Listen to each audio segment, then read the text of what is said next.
Hello and welcome to this evening's Planning Subcommittee meeting. I'm Councillor Sarah Williams, Chair of the committee.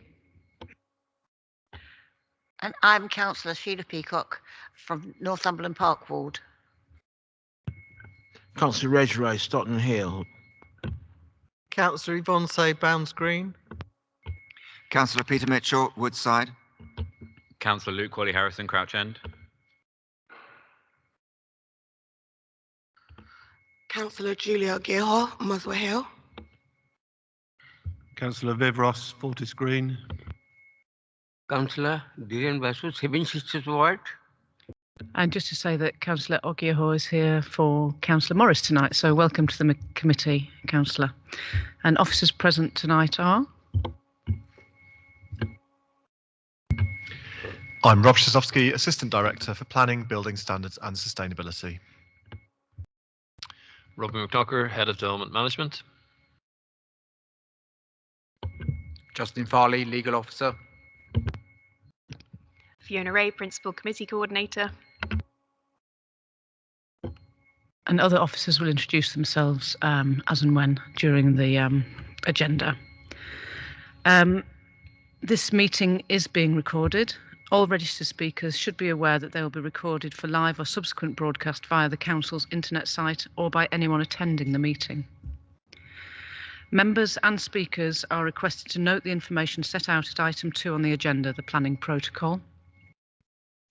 And we have apologies for absence tonight from Councillors Gina Adamu, Liz Morris and Amina Ibrahim. And as I said, Councillor Ogiaho is attending as a substitute. There are no items of urgent business. Do any members have any declarations of interest? Chair, yes. Have you got apologies from Councillor Ibrahim for lateness, for absence and possible lateness? Yes. Thank you. Apologies from Councillor Ibrahim, thank you. Are there any declarations of interest, please? Councillor Corley Harrison. Yeah, I'll be speaking as a ward councillor in relation to the application item 8, so I won't take part in the discussion or the voting for the item, and I'll leave the room while the application is being considered. Okay, thank you. And Councillor Say? Is it possible to stop that horrible beeping noise? It's really, I'm finding it quite difficult to hear properly. As I understand it, there is no possible way to stop the horrible beeping noise. I think it's something to do with air conditioning. Or nobody knows, but yes, it beeps continually. Yeah, sorry about that. Maybe complain to the council.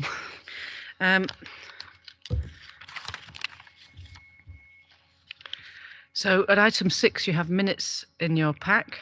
And there's 2 lots of minutes for 1st of November and 8th of November. So do we agree the minutes from the 1st of November or have any comments? Agree. They agreed? Agreed. Thank you. And how about the minutes from the 8th of November? Agreed. Thank Agreed. you. Thanks for that. So on to the first substantive item, HGY 2021-2718, Stanhope Road Bridge, Stanhope Road. That's pages 13 to 54 in your pack. Plus the addendum. So this is for the construction of a new footbridge with associated ramp, stepped access and landscaping involving demolition of the existing bridge. And I'd like to hand over to Planning Officer Lawrence Ackrell to introduce the report.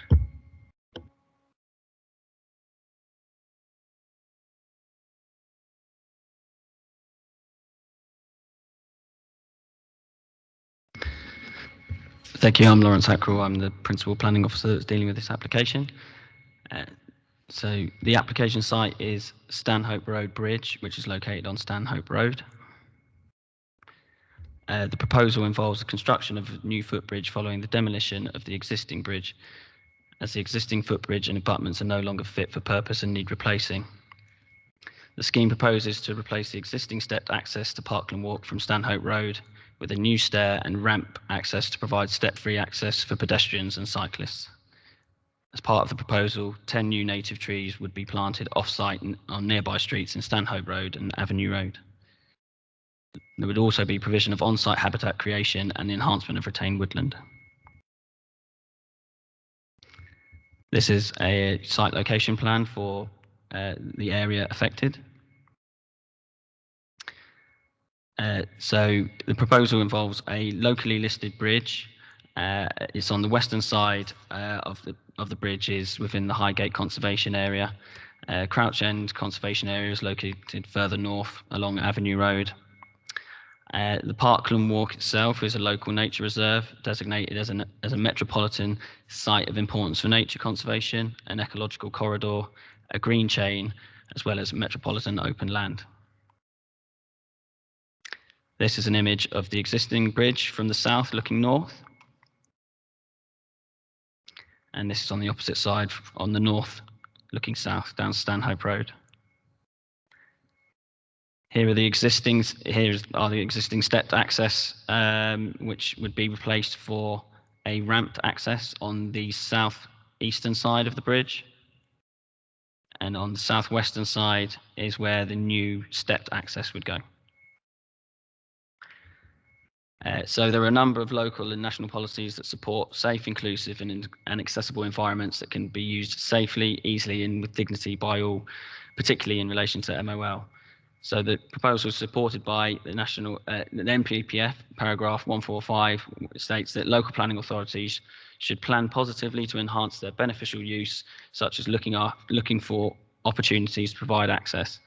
London Plan Policy G3 also states proposals that enhance access to metropolitan open land and provide a wider range of benefits for Londoners that are appropriate within MOL will be encouraged. Local Plan Policy SP7 states that the Council will work with its partners to improve public realm and promote walking and cycling, and the Development Management DPD Policy DM2 states that proposals should protect, improve and create, where appropriate, safe and accessible pedestrian and cycling routes. The Council are also under a legal duty to have due regard to the advancement of equality in the exercise of its powers, including planning powers. As part of the submission, an equalities impact assessment was submitted, which highlighted that the scheme presents an opportunity to provide improved access and wider use of the Parkland Walk to those who currently have limited mobility or require ramp or compliance step access. As part of the applicant submission, different routes were examined, which the applicant can go into more detail, but 7 routes were examined on the southeast and southwest sides of the bridge. Northern routes had been ruled out previously due to excessive path length and convoluted routing required to accommodate the sloping topography of Stanhope Road. Following a weighted scoring process, this section of the route was reached. So this is the proposed plan with the ramped access on the southwestern side and on the southeastern side, and on the southwestern side is the stepped access. These are proposed elevations on either side of the bridge. In terms of the heritage impact, the existing bridge constitutes a functional and utilitarian feature altered in the late 20th century, supported on its original late 19th century abutments. Alterations have substantially obscured the original appearance of the bridge and have substantially diminished its intrinsic special interest and significance. Structural investigations and monitoring confirm that the bridge needs critical repair and reconstruction works. The Council Conservation Officers have noted that the proposed bridge would enhance the experience and accessibility of the Parkland Walk as a significant feature and would positively respond to the heritage setting of the conservation areas, complemented by a landscape scheme. The loss of the deteriorated and much altered locally listed bridge abutments would lead to substantial harm to this non-designated heritage asset, but is required to protect public safety and would enable the long-term retention of the green chain along this section of the Parkland Walk. This is a visualization of the proposed bridge. It doesn't actually include the stepped access on the left-hand side. So in terms of the tree impact, to facilitate the construction of the new bridge, it's proposed to remove 3 trees, T105, which is an oak and category B tree, T110 and T111, which are category C trees. T105 is a mature specimen which has been colonized by Russian vine, a non-native invasive species that has impacted its condition and form. The design of the works has sought to minimise the loss of trees, and the necessary construction works and changes in levels to install the new bridge would in all options result in its root plate being compromised, risking its future health and stability regardless of the installation of the ramp access. It's recommended that 10 new native trees would be planted off-site on nearby streets in Stanhope Road and Avenue Road, and conditions would be attached to ensure tree protection measures are installed to protect trees to be retained during the construction works. Here is a tree survey plan on the western side of the bridge. And you can see here in the bottom right-hand corner where the stepped access would be located. Similar on the other side, where the existing stepped access is on the eastern side of the bridge, and where the ramped access would go, requiring the removal of 3 trees. In terms of biodiversity, the proposal would impact on ecology through the necessary vegetation clearance and land take to facilitate the footbridge works and access works. Such impacts are to be mitigated through a quantitative increase in biodiversity. A 13% net gain in area-based habitat units can be achieved through on-site habitat creation and the enhancement of retained woodland. This would involve preventing excursions into the woodland habitat in specific areas using log piles, dead hedging, or similar features to create a natural barrier. The retention of the trunks of larger felled trees, which would be moved into woodland areas, and the erection of freestanding dead trunks within enhanced woodland. There are no irreplaceable habitats that would be impacted by the proposed development. T105's overall contribution to biodiversity is significantly reduced in comparison with an oak of similar size and age that has developed without being heavily colonised by Russian vine. So in summary, the existing bridge structure requires demolition, and its replacement would compromise the stability and health of tree T105.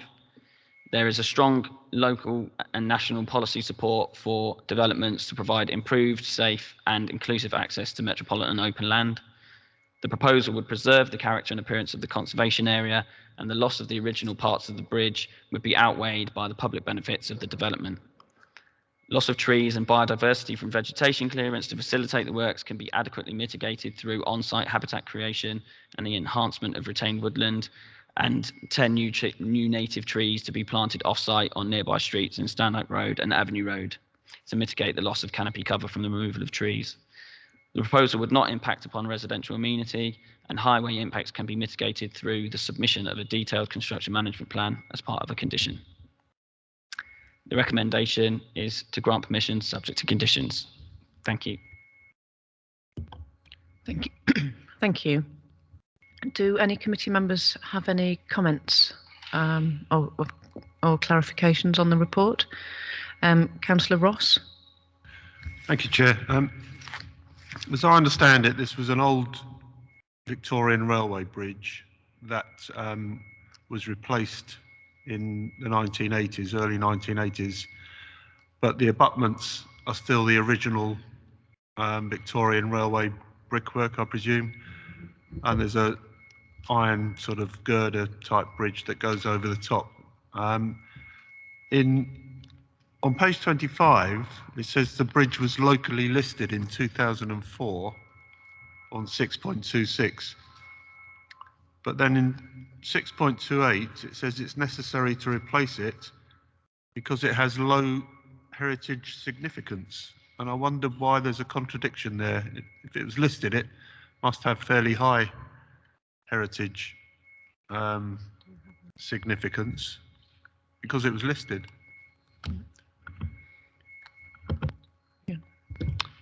Yes, thanks for that question. I think in summary, at the bottom of paragraph 6.26, the conservation officer had set out that it's the evidential historic and group value together with other bridges and structures. So that is basically that there was a railway track there, that's its historic significance to highlight that. But we have a conservation officer on the call, and we can hear from her more on detail on that. Yeah, if we can. Elisabetta? Yes, good evening. Hello. Hi. I hope you can all hear me. I have good headphones this time. Yes. Yes. Right. No, I want just to clarify. I know this thing can be very complex and quite confusing. So we have different levels of designation. The local designation means that the structure or the building has local importance, and it is also defined as a non-designated heritage asset. Basically, it's not of high importance, it's not nationally designated, but it has some architectural and historic and other types of interest and relevance, and that's what makes local heritage assets something not at the same standard and level as nationally listed heritage assets. So there is some interest. In this specific case, the interest of this bridge is more than on its own merits, because we know it's been incredibly altered. And so in terms of an infrastructural piece of architecture, is very, very altered, and it has lost really its character very much. But it forms part of a sequence of bridges that belong to the historic original function of the railway line, which has been over time positively transformed into the beautiful and naturalistic Parkland Walk. So it's very much, if you want, a sort of symbolic value and meaning that we place on those bridges, and on this one in its specific configuration, much altered again.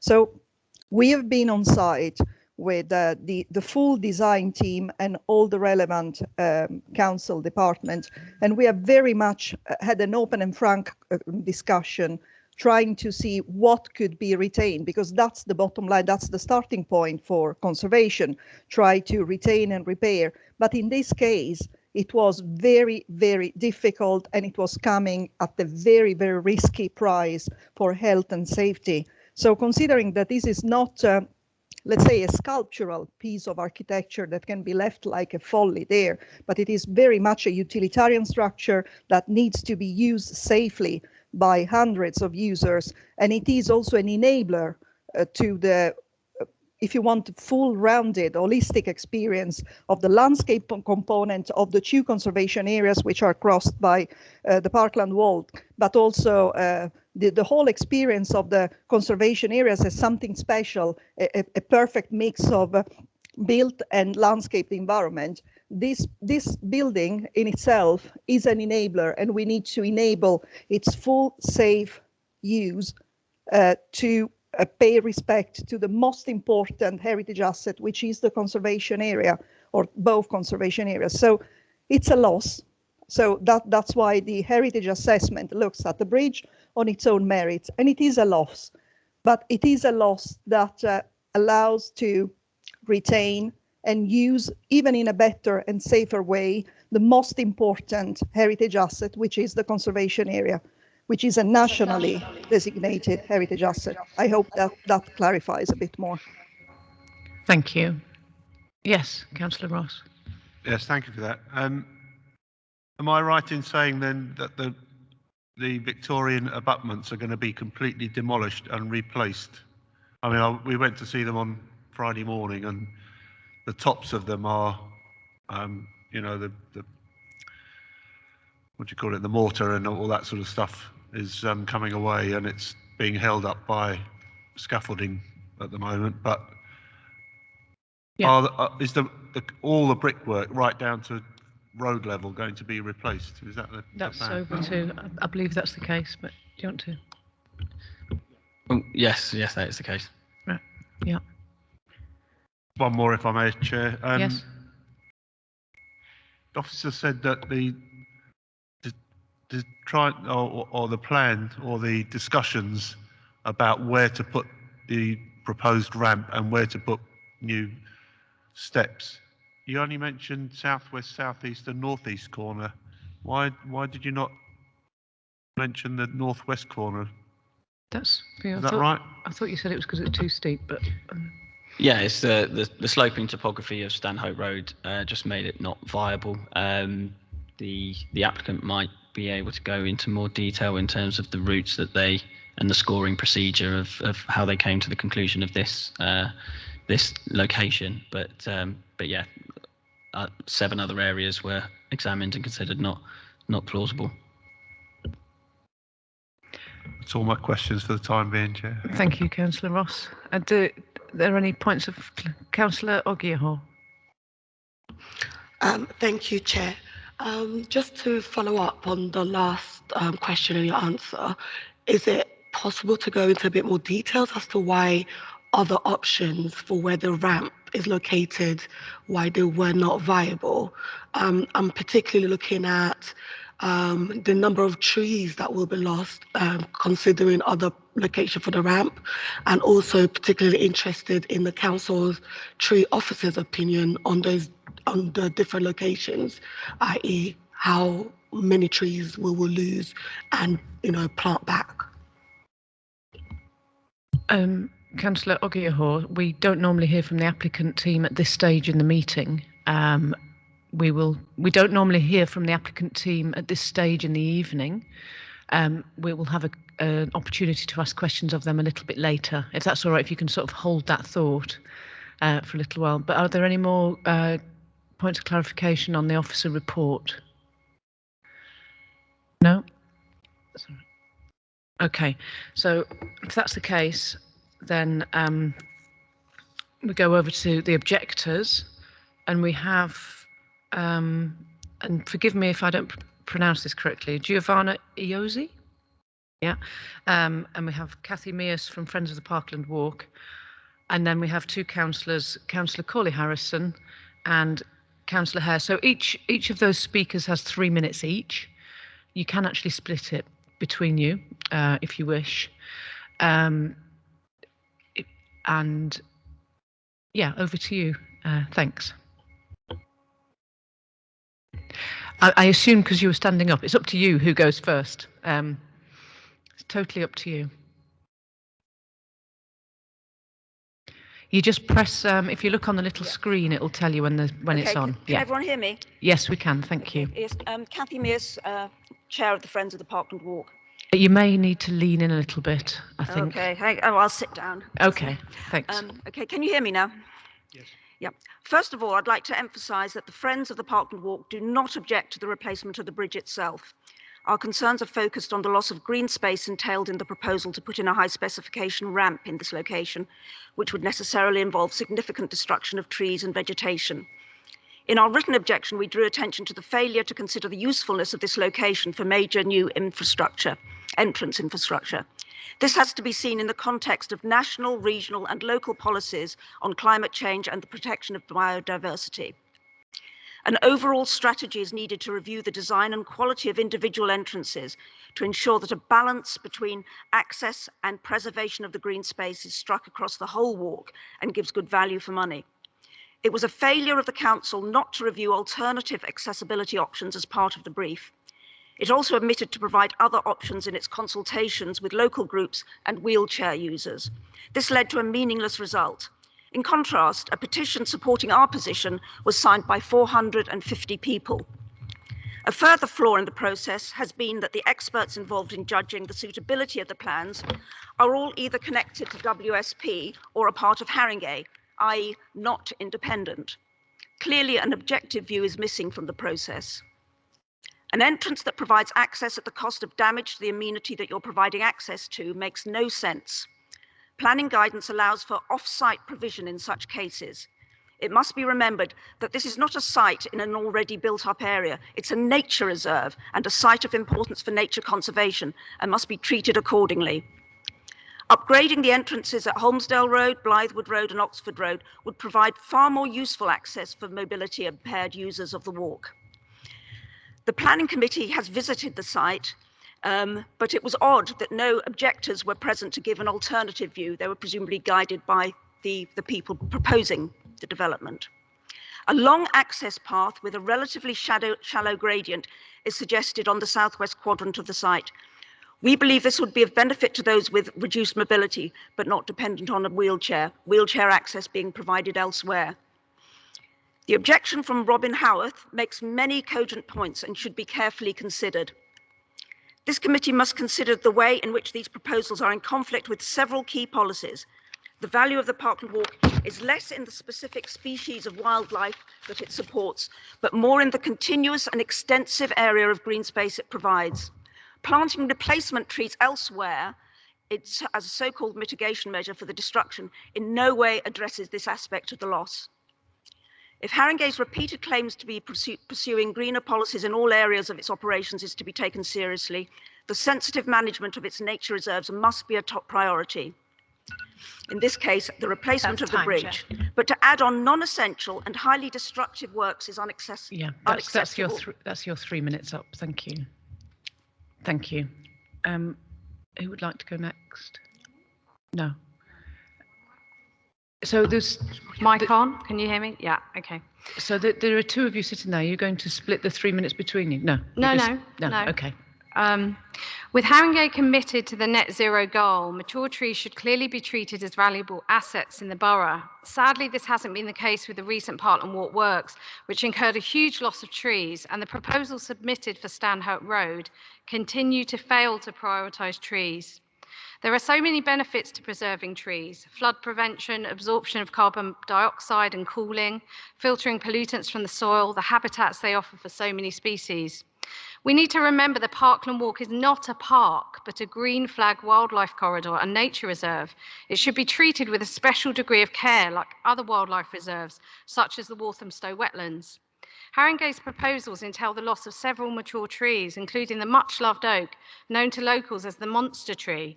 The subcommittee has seen what a tree-covered entrance it is now. Stripped of trees, it will look bleak and bare and will be immensely unpopular. There are already fewer trees due to the previous disastrous works. The strength of public feeling is clear from the objections on the planning portal, which number almost 200. No planting of street trees will replace what will be lost here. Street trees provide a totally different habitat to group trees, such as those on the Parkland Walk. Mature trees sequester far more carbon than a sapling. Haringey states we should maintain the areas within 5 metres of each bridge free from trees. This was the guide used for last year's totally mismanaged felling of trees, not only within 5 metres of the bridges, but the whole way up the Parkland Walk by Turney's, the contractors, including the horrifying felling of a century-old oak tree near St James's Lane. We asked, did the engineer who advised on this 5-metre rule have any ecological specialism? Given the scale of biodiversity loss in Haringey and the UK, we should all be asking how these bridge works can be treated as an opportunity to integrate and work with trees, not against them. Other boroughs are doing this better. Tower Hamlets has created a green bridge featuring trees which will grow to 60 feet, which connects parts of Mile End Park, previously separated by a road. Haringey promises we will always look for options to enhance biodiversity as part of the bridge design, but the biodiversity net gain figures in the proposal are flawed. Even the habitat survey of this site was undertaken outside the optimal season. A slice of new meadow won't mitigate the tree loss here. Work already carried out on Upper Tollington Bridge shocked us. All natural elements gone, plants, trees, loose earth. Bare slopes won't fare well when faced with floods. We really hope lessons would be learned from the loss of trees on Parkland Walk earlier this year, but this engineer's one-size-fits-all advice is still being used to justify yet more tree felling. Surveyors from Turney's were seen on the Parkland Walk again last week. It seems unbelievable that with their track record, they'd be invited back on site. We call on the council to scrap this unsympathetic plan for Stanhope Road and come up with a more imaginative and forward-thinking alternative. WSP don't appear to be conservation specialists. We believe the council needs to work with ecologists to put nature at the centre of the Parkland Walk bridge designs to save trees and increase biodiversity.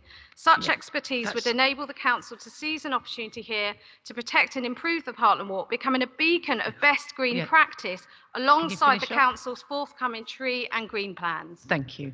Thank you. Just over, but no, it's fine. Thanks a lot. Councillor Hare, are you going next?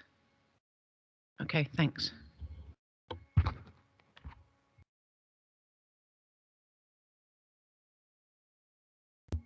Right. Thank you.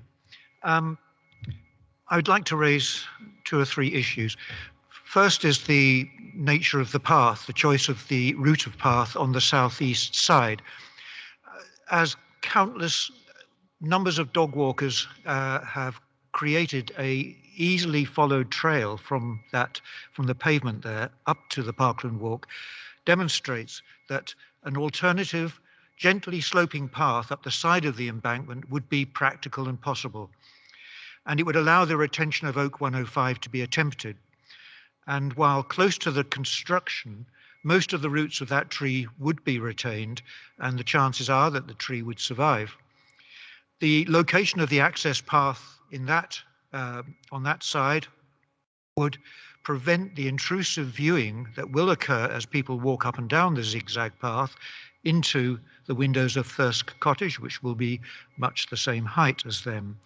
If you have, I believe members have been on site. If you have, you'll know that the high wall abutting Thirsk Cottage will prevent viewing in both directions of people walking up and down the zigzag, of people accessing the Parkland Walk by that route. I have pursued that with the officer leading the project in July 2021, but this simply didn't result in accepting that that was the case. And the briefings to councillors did not include that option, nor the option on the southwest corner. On the biodiversity, there's a number of points. Endlessly repeated is that habitat units will increase by 13.04%. That's anyone who knows statistics knows that that accuracy of 1 part in 10,000 is ridiculous. And it does mean that you should look hard at anything else said. As others have asked, I question whether the disability compliance is actually necessary to be included here. And how is it balanced against the damage being done? And was any demand analysis done with disability organisations?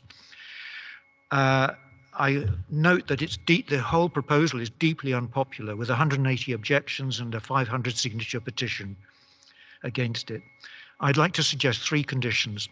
The first is to provide a report on the 2 gently sloping path options, provide them to the committee before a future meeting or for a decision by email. If the sloping paths prove impractical, then to provide a report on the combination of stepped access between the landings of the currently proposed zigzag path, and that would be to obviate the need for the southwest corner path. Finally, to plant native ivy along the wing walls to deter graffiti as it climbs, benefit biodiversity and for visual greening. And this would be in addition to the plantings already proposed. Thank you. Thank you, Councillor Hare. Councillor Corley-Harrison, do you want to come over?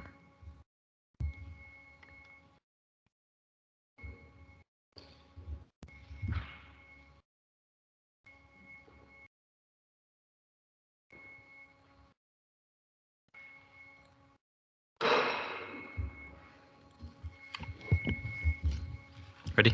Yeah, 3 minutes when you're ready.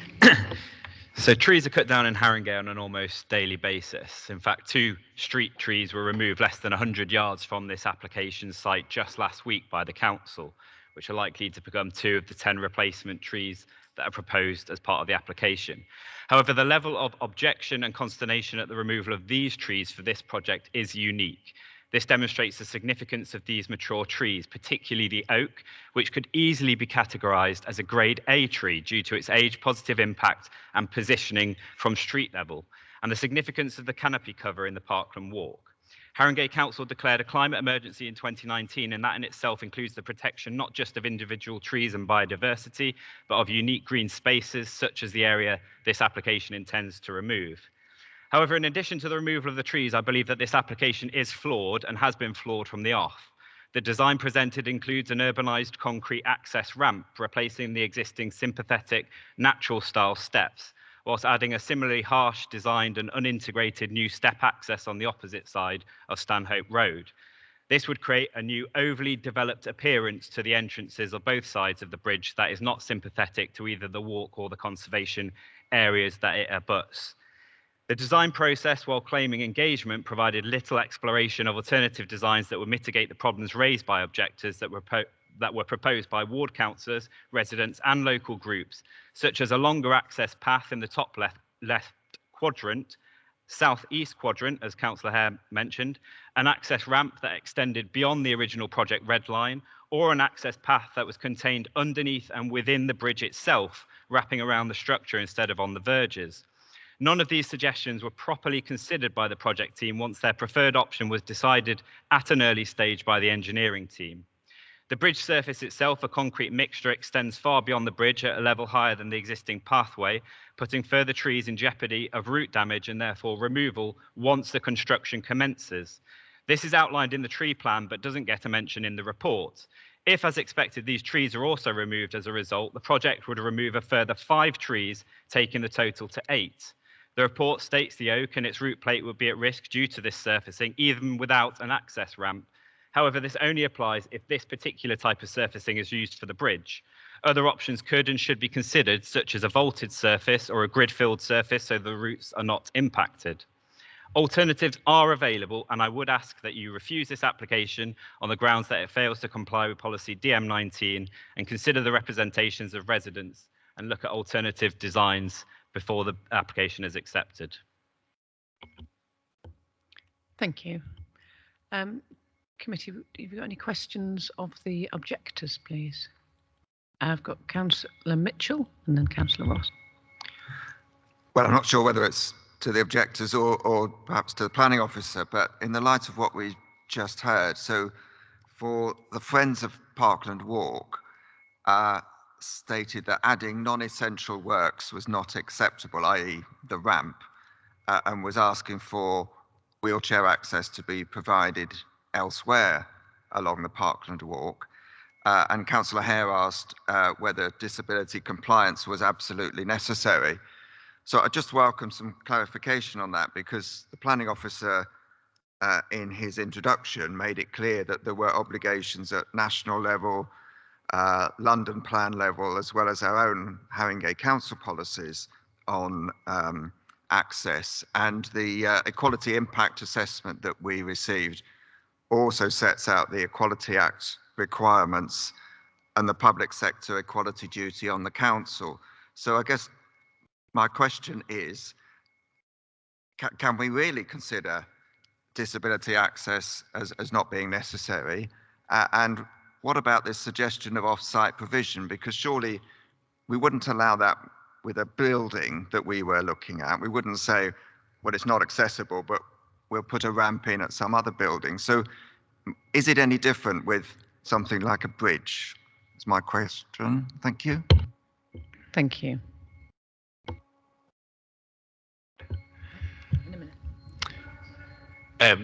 So I think part of your question is probably for the applicant team. There is an equalities duty on them as the applicant, and acting as part of the council and a public organisation.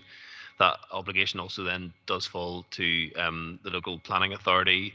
I think, as you've heard and quite rightly pointed out, the policies put a strong emphasis on access here. So that is a strong positive of this application, and something that the policy gives a lot of support for nationally, regionally in the London plan and locally, and then that has to be weighed against the disbenefits. So there are strong policy presumptions in favour of this. There is also then the Equalities Act that you must give due regard to, which is a material consideration. So your decision should be in accordance with the development plan, unless material considerations provide otherwise. But in this case, they're also supporting that.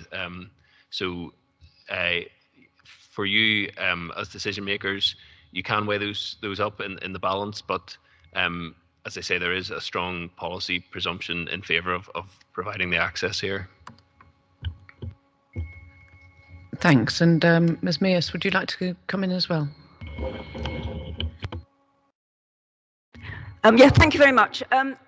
The approach of the Friends of the Parkland Walk is that the Parkland Walk is a single entity, where it's not just the area surrounding a single bridge. An access path just at Stanhope Bridge is a path leading nowhere. It provides no useful access. It's not by any shops, transport routes. It would be, in a sense, a little bit of a white elephant. what the council should be doing in its planning, it should be taking account of the whole of the Parkland Walk as a unity. There are entrances at each end that could be improved at a fraction of the cost and a fraction of the destruction that this proposal entails, and one in the middle where you could provide useful wheelchair access, and it would go somewhere. You could get on the walk at the Highgate end, and you could go down it, and you could get off halfway down, or you could go as far as Finsbury Park. There are 3 points where relatively easy wheelchair access could be provided, but a single high-spec ramp going nowhere makes absolutely no sense, especially when it involves huge destruction of green space. And that is what that is what the council should be taking account of. It's not off-site technically, it is on-site, but just in a slightly different location of the site.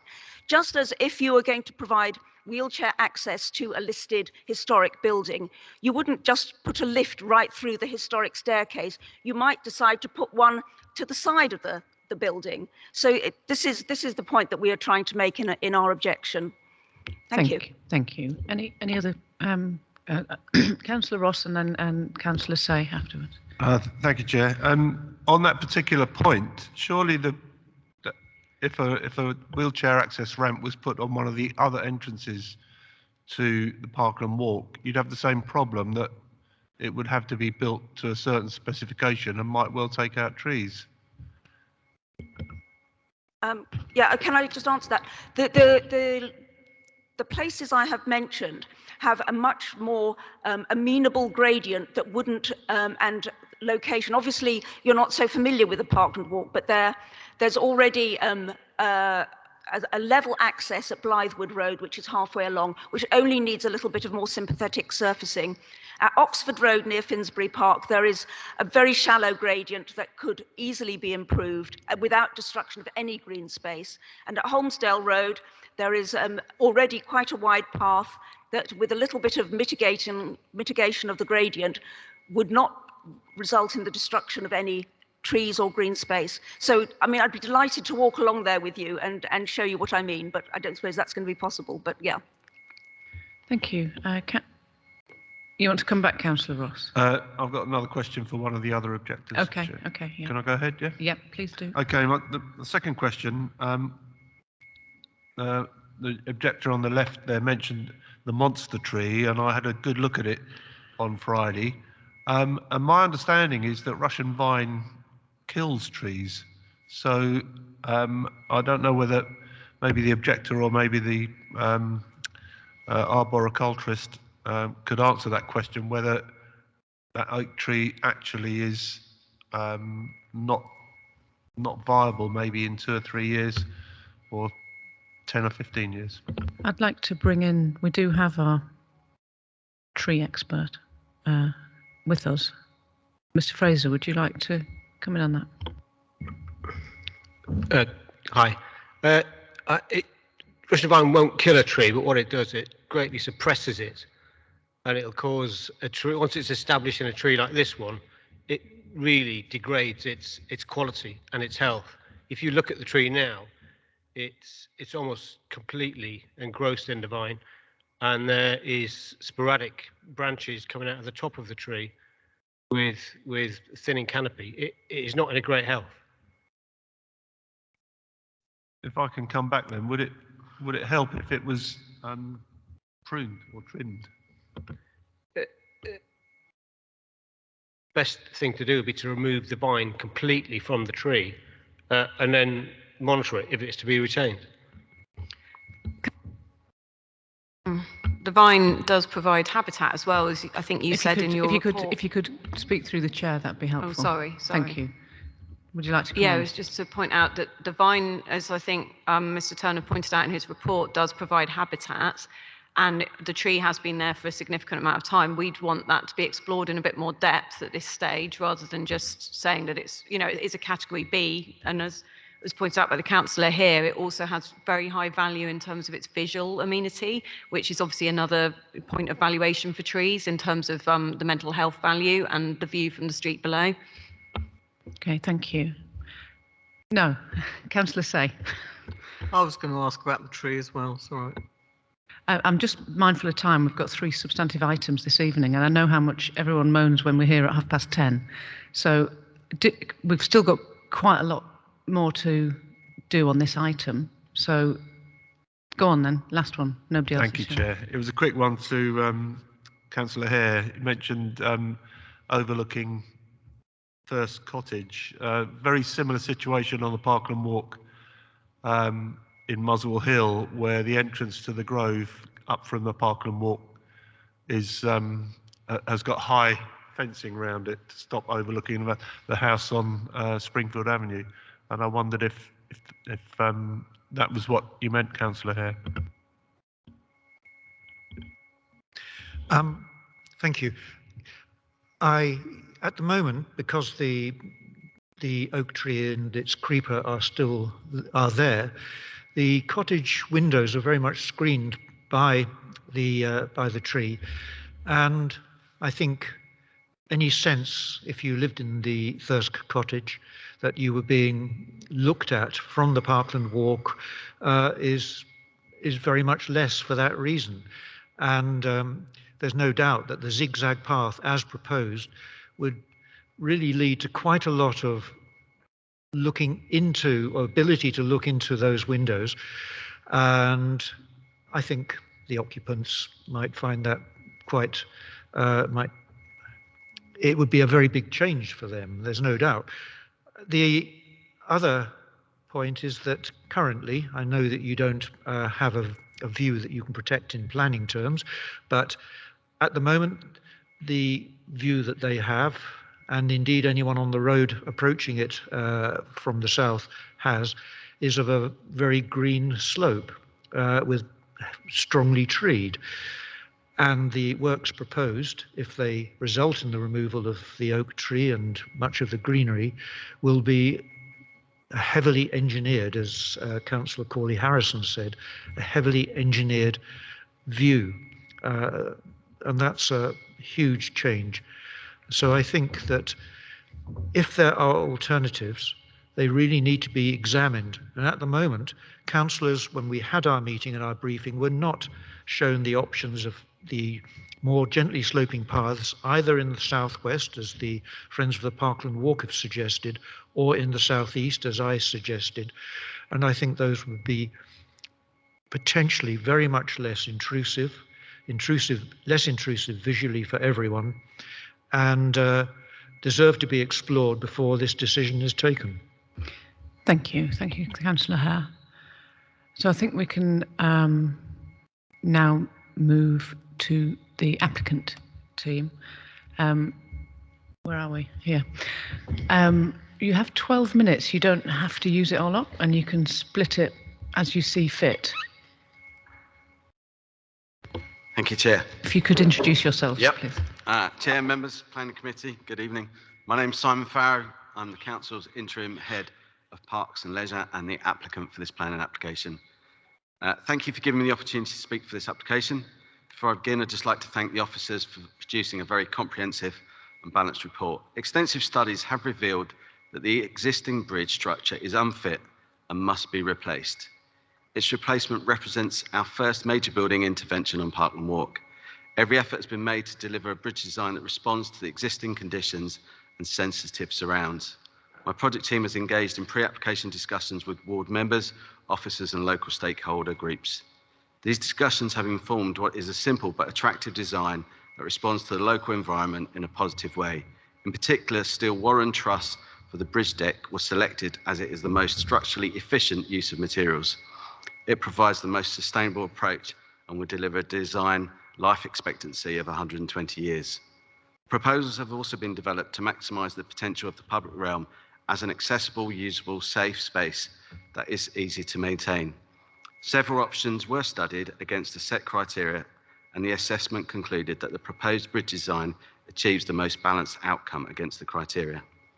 The design is inclusive. The provision of a ramp will deliver improved access for all, including wheelchair users who currently cannot access Parkland Walk from Stanhope Road. I acknowledge the concerns and objections received against the planning application, in particular with regard to the loss of trees and vegetation.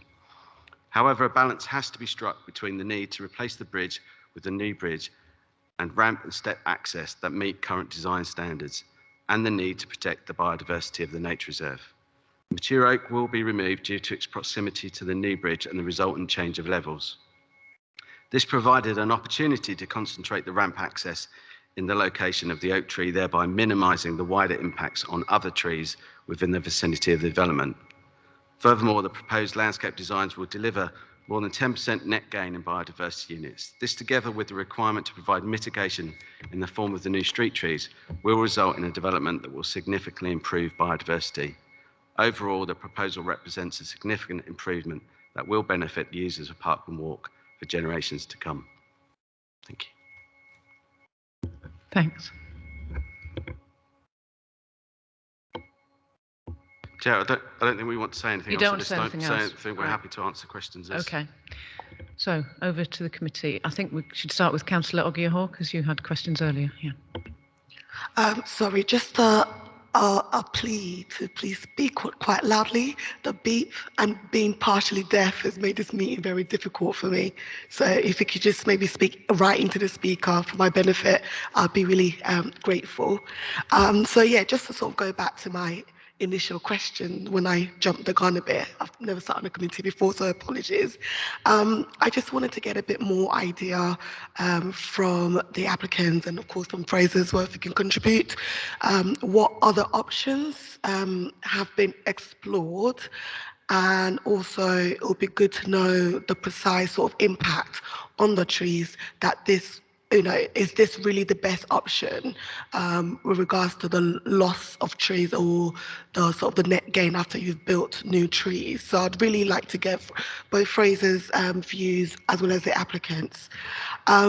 My second question, I'll just ask them all in one go just to make it easier. Looking at paragraph 6.39 of the report, so that's on page 27. I think you've kind of already alluded sort of the answer to my question, but I just wanted a bit more specification that you believe that it was the view of the tree officers that construction work would result in the root plates being compromised and therefore risking the health and future of the trees. I just wanted to check, was that the collective view of everyone, or were there sort of variances in that view, and if so, where did they come from and what those variances were? And my last question on this is also how far into Parkland Walk does the path sort of go into? Are there options to sort of reduce the ramp, and what impact will that have? So I just want to, it's just me basically trying to get more specific details that's not otherwise in this, just to make sure that this is really the best options that we have for building a ramp. Thank you. Thanks. Who wants to? Okay. Hi, I'm Sam Neal, the project manager for the delivery of the project. So in answer to the assessments that we've done of the ramps, we've assessed multiple options. We had an evaluation matrix that was partly, the weighting of it was informed by the public questionnaire that we undertook in December last year, and that made clear that sustainability, biodiversity were really important to the community. So we increased the weighting of our scoring of those elements, and we took into account things like overlooking, both for the flats and for Thirst Cottage. We took into account personal safety, natural surveillance, overlooking. We took into account conflict between cyclists and pedestrians, the balance between having a really zigzaggy path, which can be difficult to use for wheelchairs, but then a long straight path, which can mean that cyclists can build up speed, and the conflict that potentially could happen with pedestrians. So we took in multiple elements and we weighted them accordingly, and then reviewed that against various different layouts. As we mentioned, as Lawrence mentioned earlier, because the road slopes sort of down, the bottom ends, the side where we haven't put aren't suggesting the ramps, we would have to have such a long ramp that would go so far into the Parkland Walk, or have such a zigzag either way that we would be removing, you know, excessive number of trees. So all of those options were ruled out fairly quickly. But then the other options, we looked at options to try and integrate the steps in with the ramps. We tried all different arrangements, and as you can see actually from the drawing, it does curve round, and that is to avoid the root protection zone of a large oak tree, which is in Thirst Cottage itself. So where possible, we have tried to protect as many trees as possible. But coming back to the point that Simon made in his speech as well, because of the T105, the monster tree, and the fact that it was, you know, its root protection zone will be affected anyway by the construction of the bridge, that felt that in the round, if we're balancing accessibility with biodiversity, that was the option that minimised the impact on trees, basically, but still gave us the accessibility. Thank you. I mean, Mr. Fraser, you were asked to comment on that, on the tree plate. I know that it's been covered already, but have you got anything to add to that? Hi. Yeah. I mean, I looked at. Well, I didn't look at them. I was asked what options is there to have the tree retained, and constructing the new bridge in that location, and the changes in levels that were going to be necessary on the Partner Walk meant that that T105 was going to be compromised. And there wasn't really, I was told there wasn't an alternative to the changes in levels that were needed to put the bridge in. Thank you. Any other questions from the committee or to the applicant team? No? Thanks for talking into the mic. That really helped. Yes, you were very clear. Thanks. So the recommendation is to grant. Do you want to outline the full? Thank you, Chair. Yes, recommendation is to grant subject to the conditions. So, Councillor Ross. A very quick one, Chair. Yeah. If permission is granted and the tree is taken down, can I suggest that the wood is used for park benches or children's stepping stones or something like that, rather than? I believe that it's discussed in the pack what's going to happen to the felled trees. It was to put them into an area. Perhaps the officer can say what was going to happen.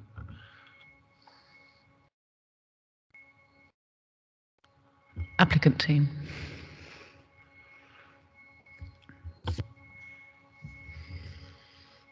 The little display, unless you've got one of the old ones, tells you if it's on or off.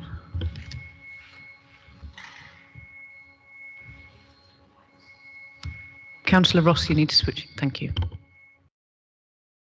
Thank you. Yeah, so basically the tree will be used to stop people moving off the Parkland Walk, to stop further degradation of the biodiversity, and then will be used to improve the biodiversity and create natural habitat. Thank you. So the recommendation is to grant. You look like you're going to speak, Councillor Ross. Well, you are a long way away, so you might not be. Okay. So all those in favour of the recommendation to grant planning permission, please show now.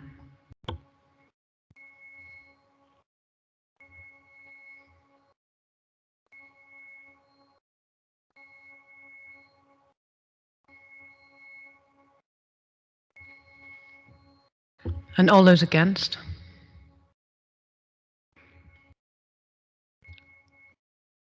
And I think that means there's no abstentions. Any abstentions? Thank you. So that is... That's 6 votes in favour and 2 votes against, with Councillor Corley-Harrison not taking part in the vote. Thank you. Thank you all for coming. And we shall move swiftly on once Councillor Corley-Harrison is back in his place. Oh, do we need to go and get him?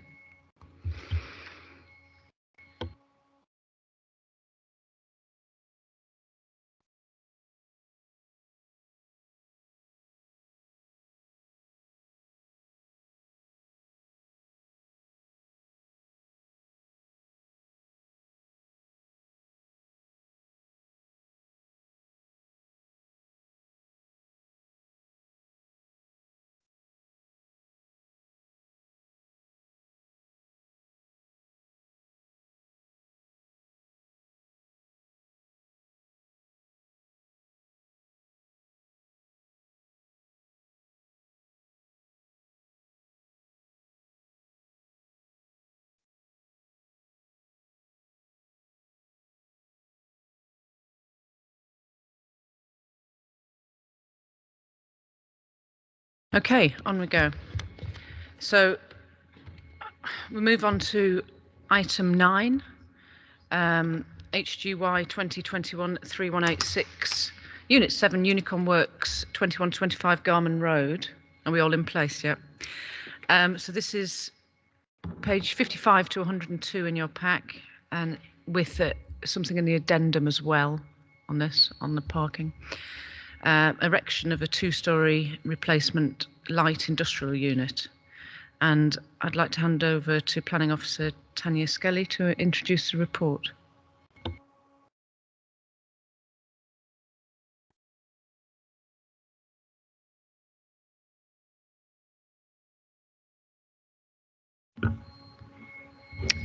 Good evening, everyone. Good evening, members, councillors. My name is Tanya Skelly. I'm a Deputy Team Leader in the Planning Department, and I will share my presentation with you in one moment.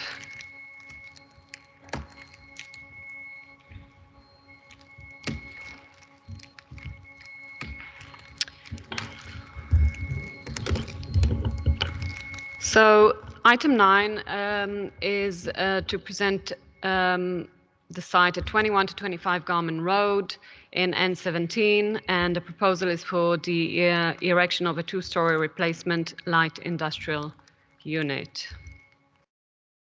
The site is in front of you, outlined in red, on the right side of Garman Road. To its right is the Watermead Road, a main road, and beyond it, the Lee Valley Nature Reserve.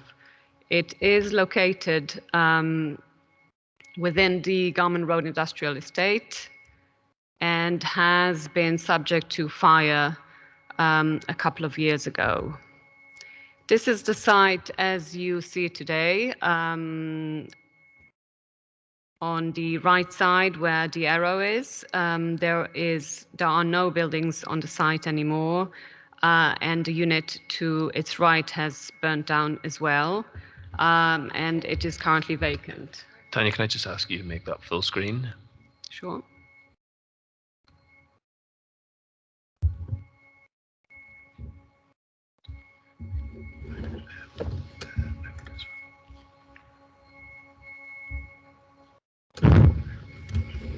Thank you.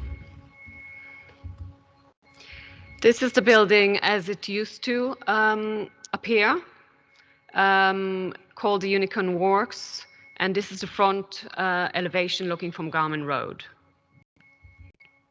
The main issues covered under this proposal are the principle of the development, the land use, the impact on the amenity of adjoining occupiers, the design and appearance, parking and highway safety, energy and climate change, flood risk and drainage, waste and recycling, air quality and land contamination, and employment and training. The principle of the development is about 1,460 square meters of development. It replaces the previous warehouse exactly. There is no increase in floor space. As I mentioned, it was subject to fire in May 2019, along with a neighboring site to its right and to its north as well. The site sits within a designated local and strategic industrial area. The general design is considered appropriate to the area's character and replicates the previous building's appearance. The proposal is supported by local and London plans, and there is not considered to be unacceptable harm to living conditions of neighboring residents. In front of you is the proposed elevation and the right side elevation. This is the side and rear elevation as proposed. The ground floor as proposed, subdivided into units with parking shown on the left. The roof, a section.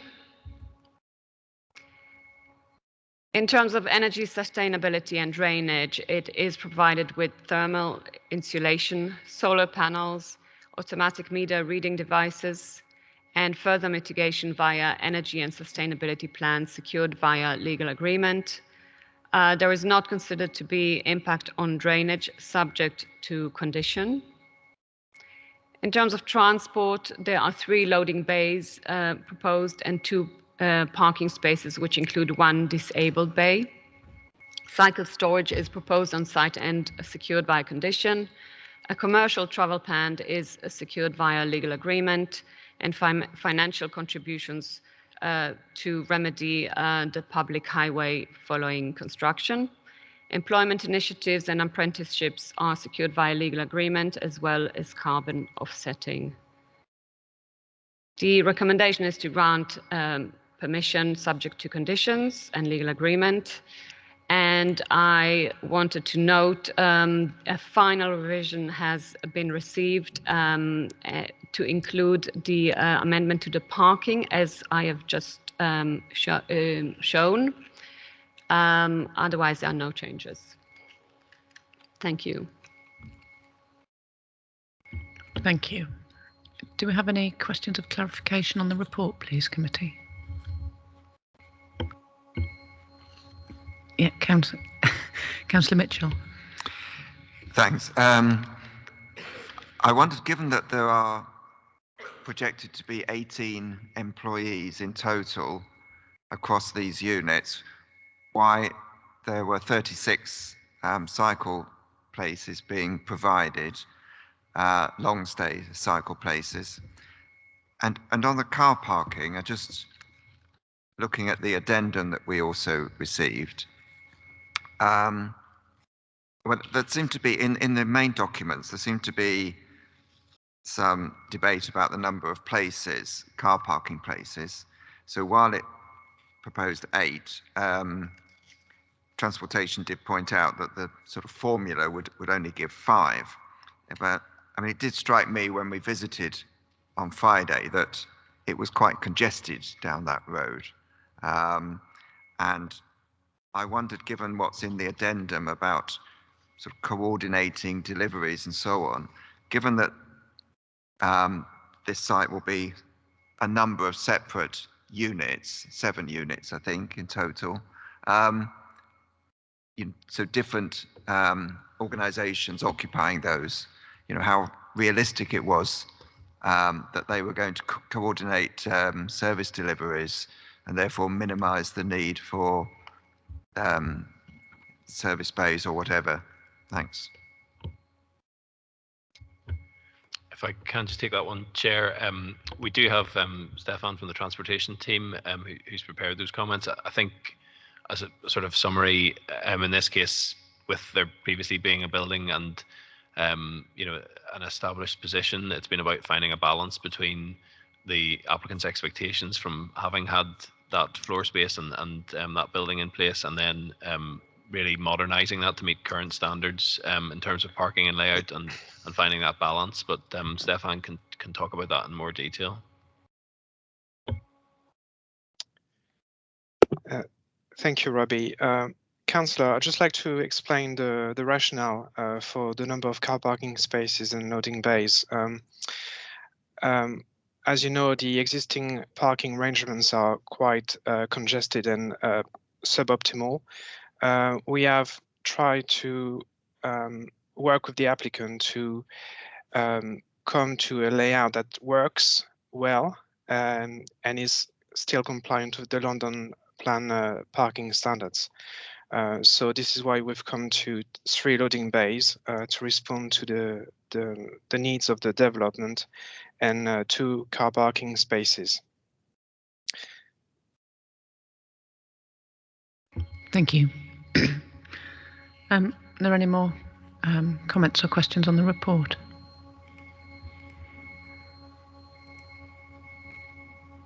No?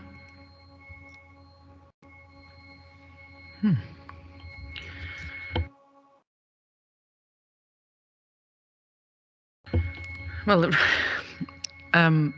we don't have anybody coming to speak in objection, so that Councillor Mitchell. If you're moving to a vote, I was just going to point out that paragraph 2.3 on page 56, that the date should be 2022 for the completion of the section 106. Good spot. Does anybody have any questions of the applicant? Seems we have the applicant here.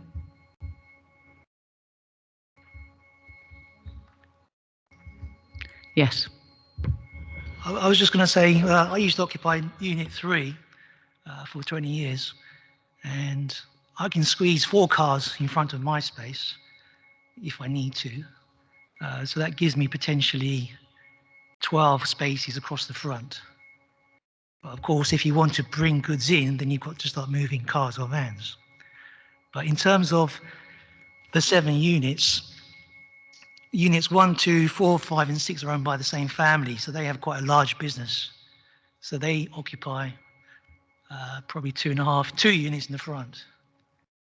But they've also now moved down the road, so there is potentially more parking there if you need it. But you know, the road is quite tight, and you know, as we saw with the fire, you can only get a couple of fire engines down the road. There isn't enough water pressure in the area. There probably still isn't, even if you do rebuild.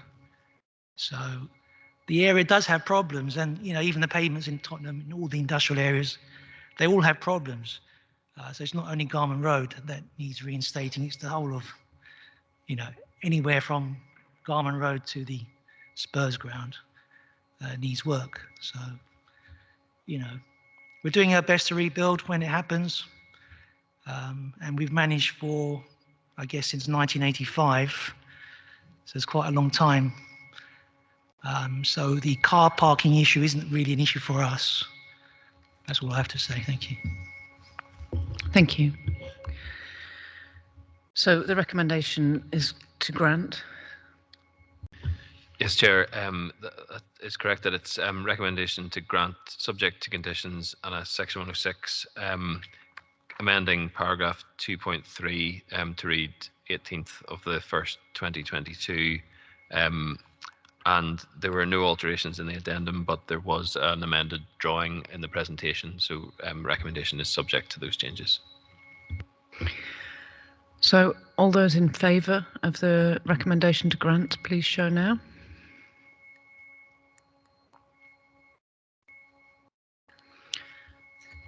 All those against?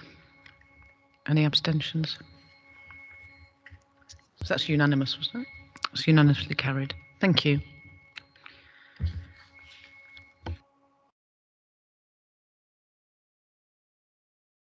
Right, so we will press on to item 11, which is PPA 2021-0022 Ashley Road Depot, pages 103 to 118. I'm going to keep talking because I've got a long way to walk. It's the demolition of buildings and redevelopment of the site to provide approximately 275 new dwellings with a minimum of 50% for social rent in buildings of between 4 and 13 stories, 2 commercial units, 41 car parking spaces, new pedestrian and cycle routes, landscaping and public realm improvements. And Mr. Smith is going to introduce the report. Thank you. Chair, can I ask a question on this? Before the report's introduced? Before the officer gets going, because I just wonder, this is not a conflict of interest in this. The land is owned by the London Borough of Haringey, and the case officer who is dealing with it is a member of the London Borough of Haringey staff. Is that not a conflict of interest? I don't think so.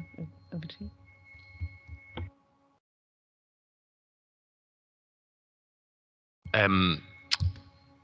Yes, was it which officer, Chris in particular, or my colleague Martin?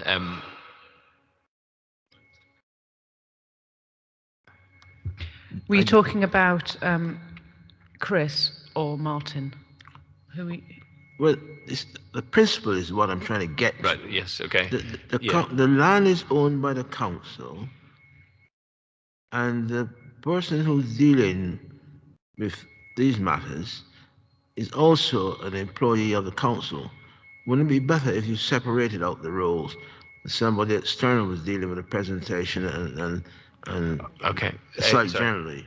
In this instance, my colleague Chris is going to just give a brief introduction, and then the applicant team will take you through their 15-minute presentation. So, similar to the application you've heard at Stanhope Bridge, the council is the landowner and applicant in this case, but that is an accepted position on previous committee matters. Yeah, okay. So, yes, off you go. Thanks. Okay, yes, thank you, Chair. So as a brief introduction, officers in planning have been in pre-application discussions with the Council's housing team for the demolition of all buildings and boundary walls on this existing council depot site and the construction of 275 new dwellings in residential buildings of between 4 and 7 stories in height. Oh, sorry, that should be higher, actually. 4 and 13 stories in height. The scheme is expected to provide a minimum of 50% affordable housing in a council rent tenure. The council services at the depot are moving to the new depot site to the north, just off Watermead Way. And the council's housing team will be running through the scheme in depth in a few moments. The site is located within site allocation TH7 of the Tottenham AAP, and the residential scheme presented with accord with the aims and objectives of the allocation. The development proposal has been presented to the Quality Review Panel, and the panel are generally supportive of the overall proposals. The panel's comments are attached to the committee agenda. Officers are also generally supportive of the scheme, subject to the conclusion of further design work. Members' feedback is being sought at this stage to inform the submission of a detailed planning application early in 2022. So I will now hand over to the housing team, who will present the pre-application proposals and who will also be able to answer any questions. I'll also just quickly flick through these slides.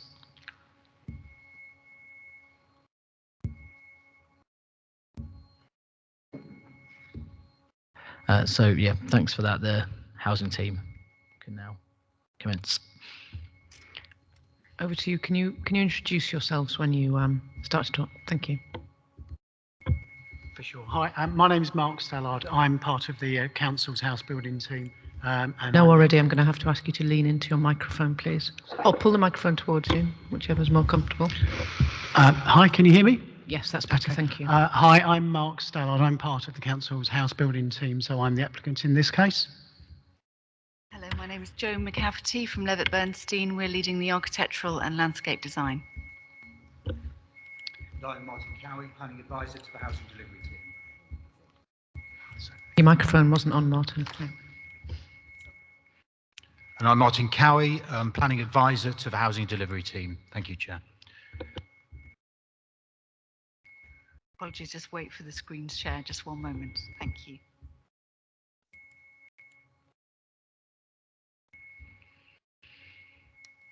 We can see your chat. I'm sorry. You might not. Apologies, everybody. Apologies.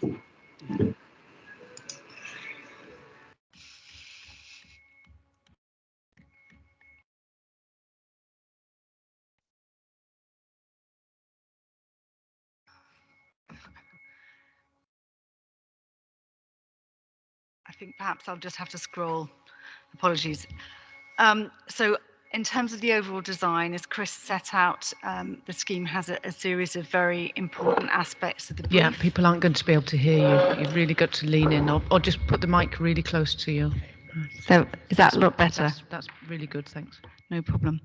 So the key design principles and aspects of the brief, as Chris has just set out, are a very high percentage of affordable homes, 50% out of the 274 homes that we have on the site. We also have something that's quite extraordinary in terms of a very high level of family housing in the project. 70% of all social rented homes are 3-bed and above. The scheme is very sustainable and it has a landscape-focused attitude to the master plan, and we're targeting zero carbon and passive house throughout, and this will be evident in the design I'll show you. We're creating a series of very strong and very important local new connections which link Downlane Park to the existing homes to the north and Parkview Road north and to the west. And these prioritise pedestrians and cyclists. So it's a real attitude that we can benefit the wider area in a very positive way. The intention is to draw in the qualities of the park into this new neighbourhood and to retain the existing trees on all the site boundaries, which I'll show you shortly are considerable and very, very important aspect to local amenity. We are maximising high quality communal open space throughout with these two new green streets, and also internally within the scheme with two large semi-private courtyards. There's a very much improved relationship to Downlane Park. The existing lime trees on that edge we're retaining and creating a very active and safe frontage which will improve the safety of the park. And finally, we're promoting sustainable forms of transport. So essentially 0.15 parking ratio and 2 cycle storage spaces per dwelling across the master plan in line with the London Plan standards. So Chris has set out a little bit on planning policy, so I won't talk too much about this, but it's obviously located in this Upper Lee Valley opportunity area, and we're taking an attitude towards scale of building which we think is appropriate in terms of its context and the benefits that the site brings in the wider area. So just talking through the site for those that don't know it, and I hope you can all see this on screen properly. Essentially, it's a very accessible site. It's the north of Downlane Park. It's right next door to the Harris Academy. It links Downlane Park through to Tottenham Marshes to the east. It's very close to both Bruce Grove Station to the west and the High Road, and also all the amenity that brings. But very importantly, it has this diagonal access to Tottenham Hale District Centre to the southeast, and the route through the park and the access to the site and the access that the site brings is a very important part of that. So every amenity is really on the doorstep and it's very close to all those public transport links. A few photographs of the site. The top left shows you that northwest corner, which gives you pedestrian access and cycle access through to the park and to Tottenham Hale District Centre to the southeast. So you can see it rising in the background, and then the substantial trees on either side of the park. The image to the right is the view actually looking north along Ashley Road into the depot site itself. And the other two views, one on the bottom right is actually the site itself, showing how really flat the landscape is, but also how much concrete there is that we'll be replacing with green. And also you can see a view on the left-hand view, which is Parkview Road looking south. And essentially you can see the edge of the depot site there, the existing wall, which we will be taking most of it down, and the very substantial trees, and also the scale of the domestic existing Victorian and Edwardian terraces to the north.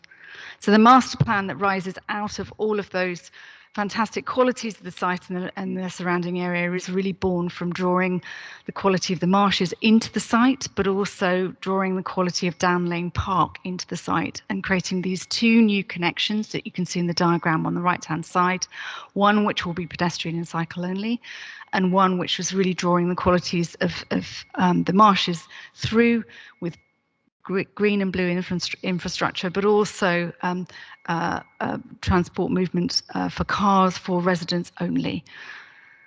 So those are some of the key principles of the design. The scale and massing you can see from this drawing, and essentially it builds on those two connections you can see in more detail in this drawing, building taller buildings towards Ashley Road south and the connection through to Tottenham Hale District Centre on the other side of the park. But also you can start to see how we've thought about the scale of buildings to the north and to the west, and they are very much lower with upper floors tucked into the roofscape. So very much responding to the north and west existing low-rise housing along Parkview Road north and west and Dowsett Road itself. You can see those internal courtyards I was describing earlier. And then the scale of the buildings facing the park goes up to 6 stories, with a very special building on the corner, the 7 stories, which marks that key connection through into the park itself. Looking at the layouts, you can start to see how we are prioritising family housing at the lower floor. So all those front doors are accessing maisonettes and family homes that have their own private amenity space front and back, and then lead into courtyard spaces beyond that. And you can also identify two non-residential uses, one which we are creating to the southwest of the site at that park entrance space, and one which we're creating on the eastern side, you can see here, just north of the Harris Academy, at that Ashley Road extension moment. And there's the ground floor plan that shows you the mix of housing, but you can really start to see there the mix of family homes across all of the footprints of each of the buildings, and then a series of communal access cores where those red arrows are, and then two non-residential uses left and right.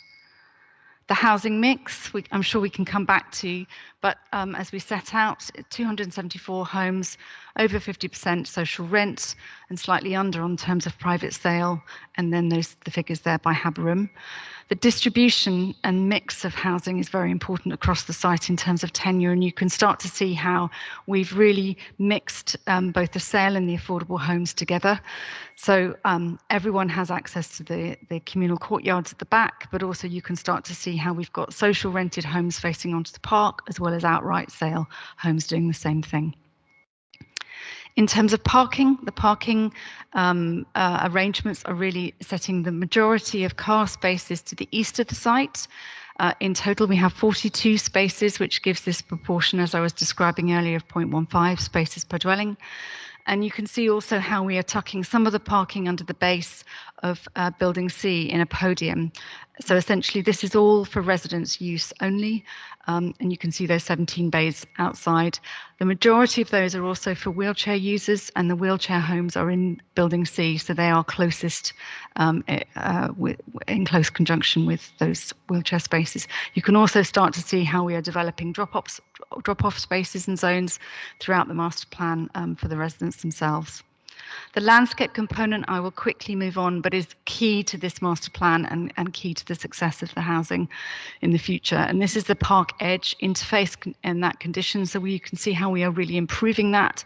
So the hoarding comes down, those new family homes face onto the park with an access-only route with pedestrian and cycle priority. The existing lime trees are kept, and you can start to see glimpses into those landscape courtyards adjacent, which are gated, but they are for residents only for each of the buildings.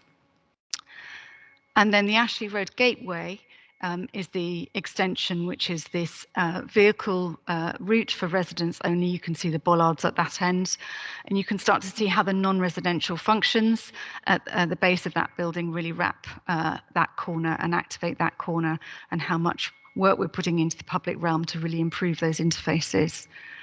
And then down Lane Park Gateway, so you can see the entrance into the park. Again, another of the non-residential uses on that corner, the retention of one of the existing trees and the improved crossing and kind of space there. So you can see how we've really moved the scheme away from the existing trees and making a real asset of those to keep them. And finally, just touching on the developing architecture, we're working very hard with the planning team, and as Chris was saying, lots of support from the QRP for our approach.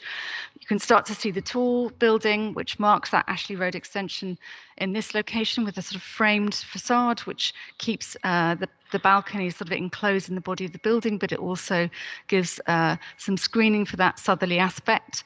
And then a series of the maisonettes, the two-story plinth that thread on in this lower building here, the 6-story building here, and those glimpses through to the courtyards beyond. And then one of the other buildings at the other end, which also faces south, this special building that marks the corner of that pedestrian entrance to the park. Again, the 2-story plinth is highlighted and really celebrated with that non-residential use. And then a series of very sort of simple brick facades with lots of detailing around the openings and very sort of careful folding of the balconies in terms of that material palette. And then some of the lower-rise buildings where we're really knitting in with the existing context of Parkview Road, north and west. So where we have these maisonettes over maisonettes, you can start to see how we're pairing entrances, making it feel very domestic and very low-scale, low-rise. and also tucking that top story, as I mentioned earlier, into the roofscape. So essentially it feels as though it's a 3-story building with accommodation in the roof. And I think that's all we have for you now, but happy to answer questions. Sorry, can I just add just a small piece of information for the committee? So as Joe said, some of those images are really hot off the press. So those of you who are sharp-eyed will know that we are out on our second stage of public engagement on this scheme. So there's a couple of images there that aren't on the website due to the different timelines. So I just wanted to provide that bit of clarification. Okay, following on from that, before I open it up, my question is, have the pitched roofs gone? Over the park, the sawtooth, yes. They've gone, okay. Councillor Peacock. Thank you very much, Chair. I'm quite concerned. I know this site extremely well, and I've visited it many, many times over a very long period of time. And I know that the land is contaminated, and you've not spoken about that. You've not spoken about the part, there's a sunken tank which has petrol in it to service all the vehicles are there. Will you have to dig down to remove this layer of ground that's contaminated? I'm interested in the plans, but I'm interested in the ground. And what are your preparations for that? A simple answer is I don't know, but I would be almost certain it's contaminated. As you're probably aware, it was only last Friday that Viola relocated, which means we're now in a position where we can do proper contamination studies. And obviously we'll report back on those as part of the overall application. My expectation is, of course, there will be a planning condition that insists that we get this site clean and fit for purpose. It's hard to imagine it's not going to be contaminated given its historic uses. Well, as I said, I've passed it many times and I've seen the petrol on the ground from when they've been servicing all the various vehicles. And that's why I'm really concerned about it. I don't want you building on land that's not fit for purpose. Yeah. We've made an allowance in the cost plan for decontamination, but obviously that's subject to those specialist studies. Great, thank you. I've got a lot of questions. Councillor Rice, were you first? Thank you. Actually, the answer to what just been asked by Sheila, she probably knows that there's a petrol dump in that depot site, which is used for fueling the council's dust lorries, etc. And has been there for donkey's years. And prior to that, the council R&R site used to occupy part of the site, and that itself would give cause for concern over contaminated ground. People make a great deal of play about Downlands Park and access to it. This actually ruins Downlands Park, quite frankly. It doesn't improve it. I saw an image there which I have no understanding of because it doesn't relate to reality. I mean, I personally live about just three turns on the left as you walk around. That's the image I'm talking about. Now, where does that come from? What does that look like? Where is that actually located? It isn't located in Downlands Park. Would you like me to respond to that? I would, please, yes. So obviously the line of the hoarding follows to the Ashley Road extension, follows this line, which sits behind the existing trees. So these are the lime trees, Councillor, that line that hoarding edge. And the hoarding will come down. This will be a new route, which is for pedestrians and cyclists. And then new buildings, you can see here, will be set back beyond that with front doors opening onto that space. And that's just for emergency vehicles. So essentially that condition will change. You're absolutely right, it's not like that right now, but that's the design proposal to change it in that way. Could you tell me, where's the actual brick wall, the ghastly brick wall that divides at the depot site from Parkview Road as it makes its way around the corner down to the access to Councillor, I'm just going to change to the site plan and then we can identify that. wall. Hold on one moment.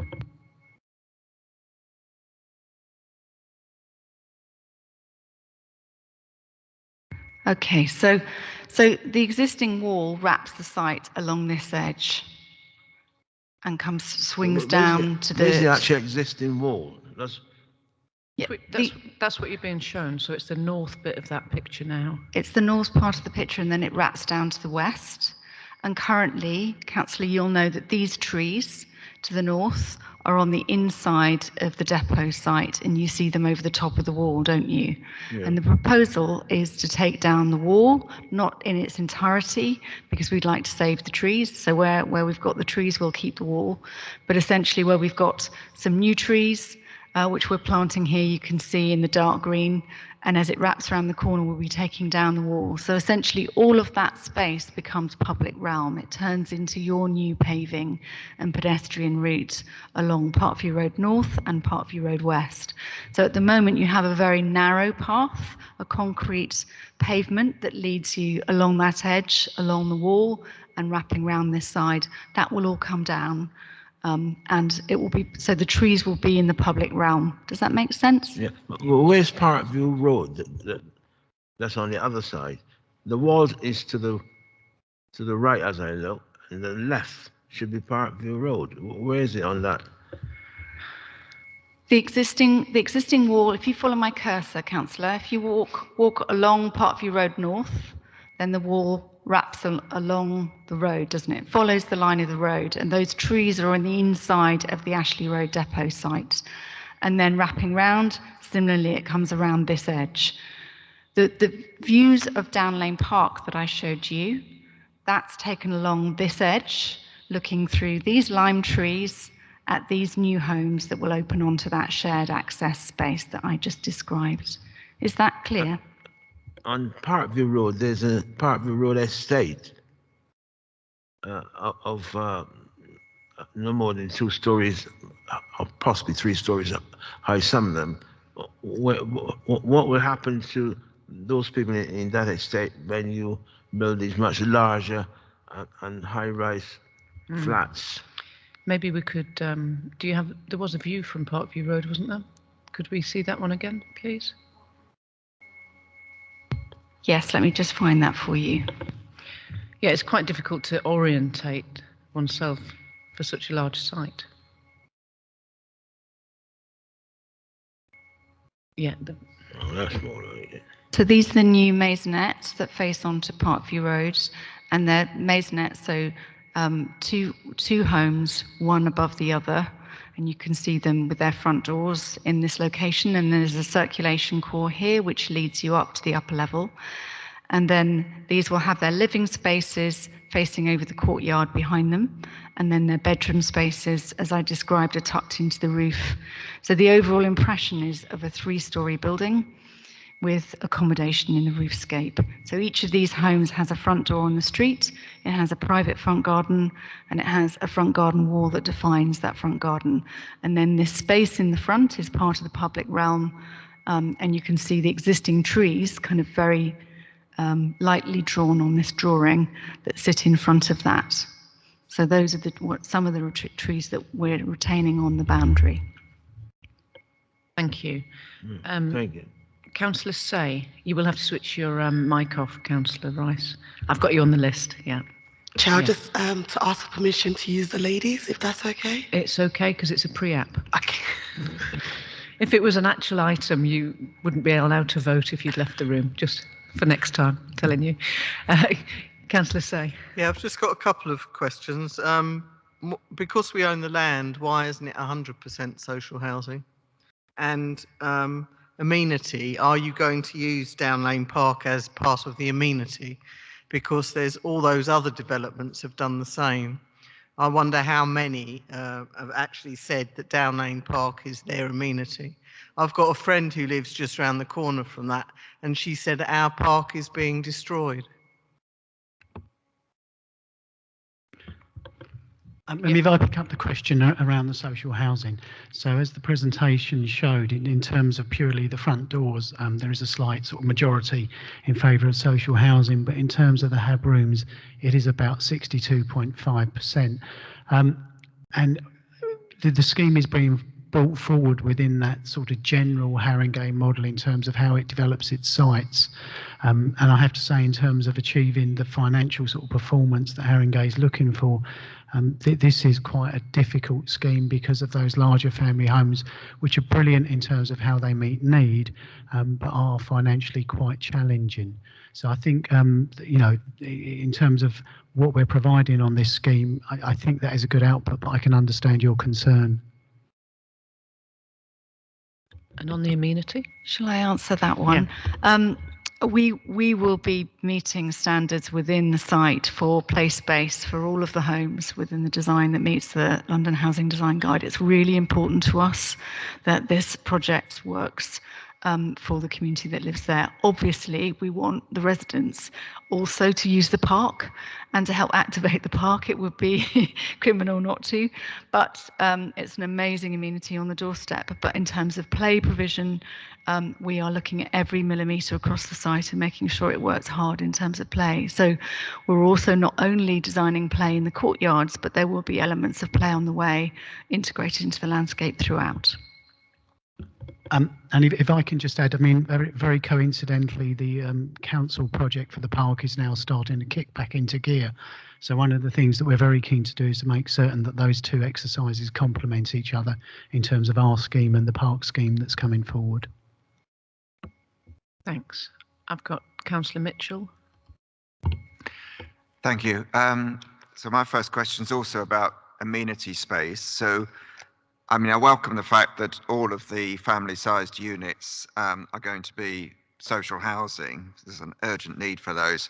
But the point in paragraph 725 about play space, I mean, have you done a calculation of the likely number of children? Because given that all of the family units are social housing, they're only going to be allocated to families, obviously.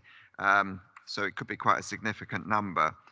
I wasn't quite clear of all the amenity spaces. So the diagram at the bottom of page 109, I mean, I looked at it online to get the benefits of the colour, and it does seem there's the three areas labelled A, B, C, and C appears to be the roof of, I think it's the 10-storey building. And on the drawing that's at the bottom of 109, it's entirely green, suggesting it's a roof garden.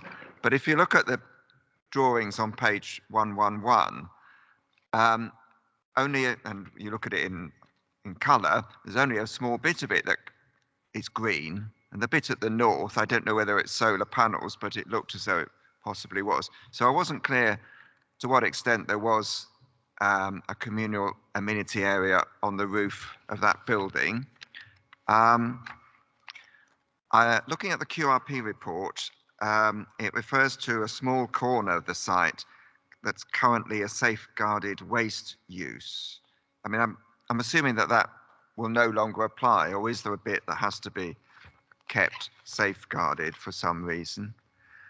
I welcome the fact that there's no through roads in terms of traffic, and you showed us where car parking was, but I wasn't clear, for example, where would the waste collection vehicles go, or are some of them being serviced from the existing roads, Parkview Road, for example? And I think my final comment was on the QRP on page 117. It said it questioned the distribution of tenures within the scheme and referred to the market housing being in the marker buildings. I didn't know which ones were deemed to be marker buildings. And then it says, and the social rent in the deck access buildings, which sort of rang alarm bells for me. I remember when we visited Thamesmead, how they were removing all the deck access because of safety concerns that the residents had expressed. So, and I wasn't clear from the other drawings quite where we were having deck access. So could you explain that? Thanks. Okay, shall I start with just the amenity question and the child density calculations which you were referring to?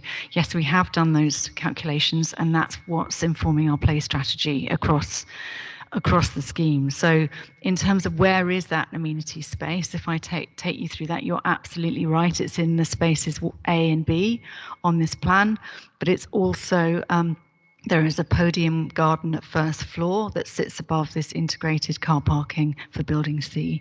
So there are 3 communal garden spaces. All homes will have their, or family homes will have their own private amenity space, obviously.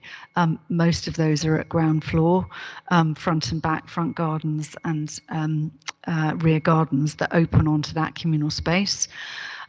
In terms of the other aspects of amenity, we are designing each of the routes very carefully so that this is a 14-metre route and is car-free and essentially only a cycle and pedestrian route. So the intention, as I was describing earlier, is to have play on the way and play elements and a lot of greening of this route. And similarly, we are also integrating suds, rain gardens, and a lot of new trees into the Ashley Road extension route itself. However, you're quite right. That's also where we've got some parking. So we're trying to handle that very carefully in terms of, excuse me, not making the parking dominate the street scene and having lots of integrated trees, but getting that right balance. In terms of the roof line, you mentioned roof gardens, and just to be really clear, the intention isn't to have amenity on the rooftops. The scheme is working incredibly hard from a sustainability point of view. You saw the net zero carbon and passive house targets that the council brilliantly have set this project. And that means we have to have lots of PVs on the roofs and also air source heat pumps, essentially, probably. So we need to be very careful about how we calculate amenity space, but that's the intention. In addition to that, the buildings, as you saw from the visualization, are set back from the existing trees.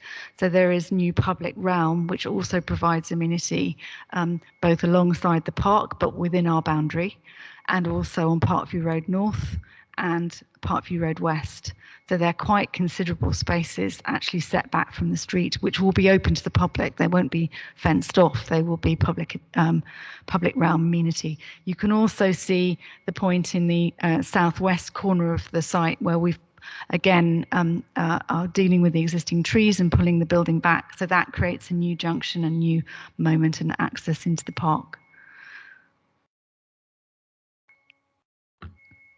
Joe, do you want to talk about the rubbish access, which was also... just give me a second, actually, because with permission, Councillor Mitchell, that the C place, could you describe that a little more, please? Yes, of course. So essentially, there is a car park at grade. So it's not an underground car park, it's a car park at grade in the base of this building. And then there will be communal gardens that sit at first floor above that car park space. And those gardens will have private amenity space at that level at first floor opening onto it, and then a shared space. So that is to the rear of this building. The building kind of wraps around. If I show you the next floor plan, maybe that helps. Do you need further clarity on that? Because I can find a plan later in the presentation that might help. We probably do, yeah. Okay, please. No problem. Here, can you see that plan? So this is an upper floor plan. It shows the 2 taller buildings in that location, and then our building C1 that wraps around. So we're maximising dual aspect homes across the whole scheme. That's why these buildings are quite slim and narrow. And essentially this will be a garden to the rear of this space. Thanks. In terms of the refuse, I can probably find a servicing strategy drawing to set that out, but we've been looking really carefully, apologies if this is making everyone dizzy, looking very carefully at the movement across the site, and you can see from this the vehicular movement diagram, but we've also got a refuse movement diagram. So you can start to see here how we've got bin storage in each of the buildings. We felt it was very important that bin storage was handled very well within the buildings rather than kind of scattered across the landscape, and better and more easily managed. So we have a a refuse strategy when we have refuse lorries. These are obviously will have bollards at either end because this is for resident only, which will have fob access. But on the days of bin deliveries, they will pass through this space. And similarly in this direction, from the south to the north. And then you can see the movement, the tracking of refuse vehicles. And we've checked all of the travel distances between the refuse vehicles and where these refuse stores are located in the body of the buildings, and they all comply. And in terms of the deck accesses is another question, just to give Joe a rest for a minute. They're only very limited decks. I think we serve 4 or 5 doors off them as a maximum. And as Joe says, they enable us to achieve dual aspect on those larger units. Thanks, Mark. That's absolutely right. And in terms of the distribution of homes, so the tenure of homes, as I described earlier, the tenure plan that I showed you, which I will try and find again, essentially means that we have a mixture of social rented homes and sale homes in different parts of the site so that everybody has the same quality of housing. That's absolutely vital to this project. So, for example, it tends to be that, for example, the social rented homes tend to be the family homes. And so therefore we've put the family homes in the lower rise buildings. And the intention for that is so that it reflects the houses on the other sides of the street, and also that they can have their amenity space at lower floors. We know that from a management and maintenance point of view, that works better, and it works better for families. It's safer.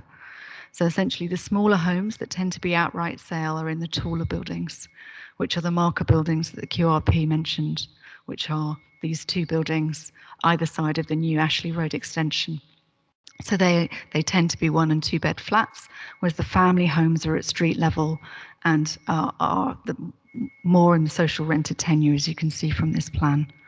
I hope that makes sense.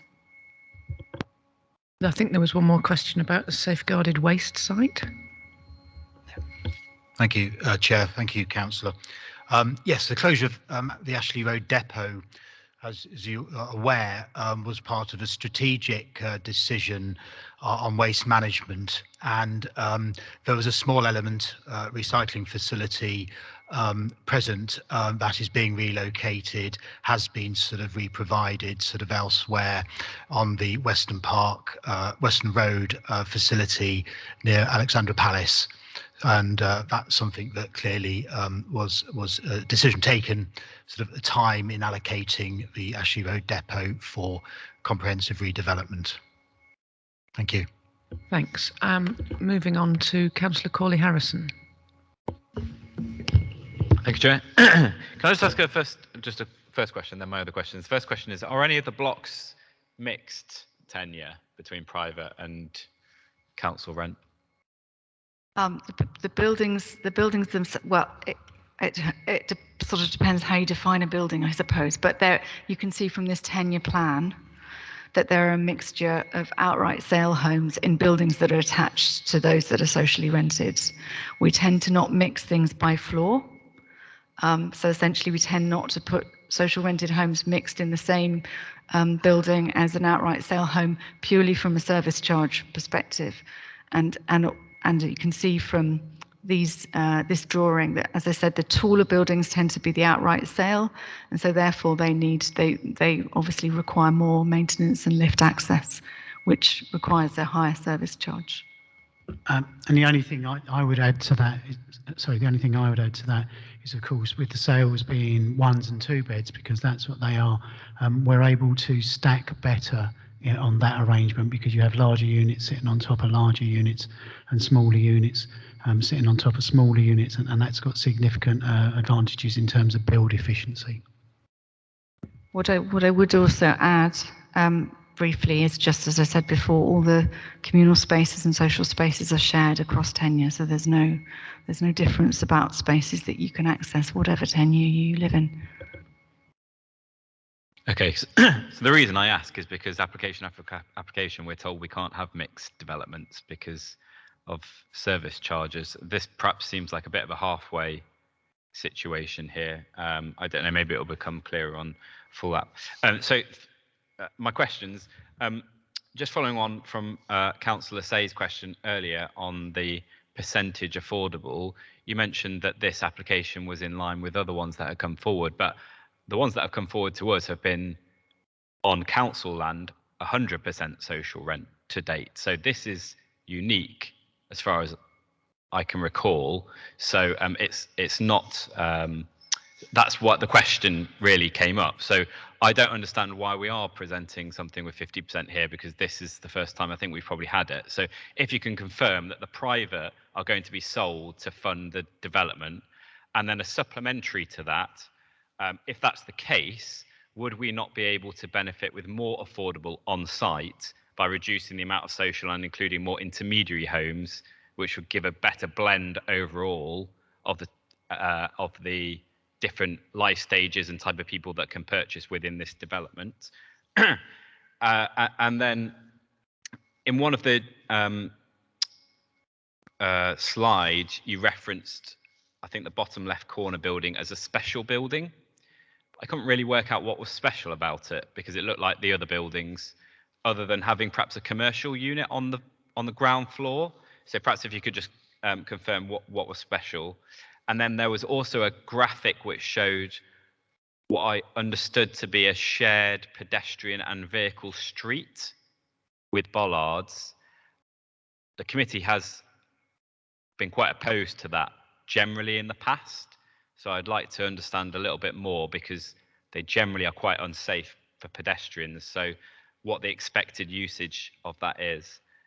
Similarly, the car parking seems to be a podium style,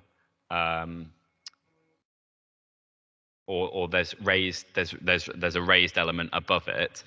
Is that car park therefore all open, and what's being done to prevent ASB, which normally comes with kind of podium style car parks, or will it be protected or enclosed as more of a series of garages, I suppose? I think that's, oh, and the other one was general provision. So this development, quite a lot of families going in, but there's also a lot of other developments going in the same general area.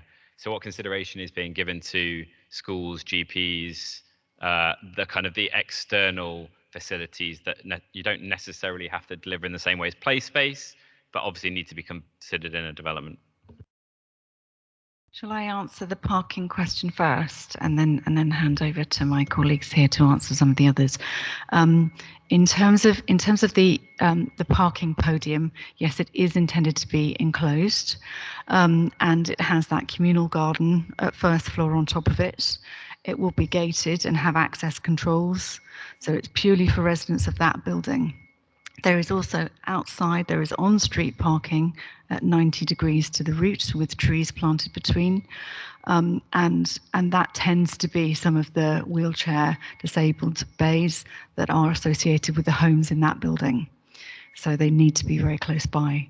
So that's the parking arrangement. Obviously, this is, as we're showing you, this is work in progress, hence why some of the drawings may be not the same in the report as you're seeing on screen as Mark described, but that's the overall proposal. And the route that you describe, which is a mixture of, it's a trafficked route for residents only with bollards, but also it's very much seen as a pedestrian space and a cycle route, although the car-free space in its entirety is the residential lane that we're providing to the west of that space.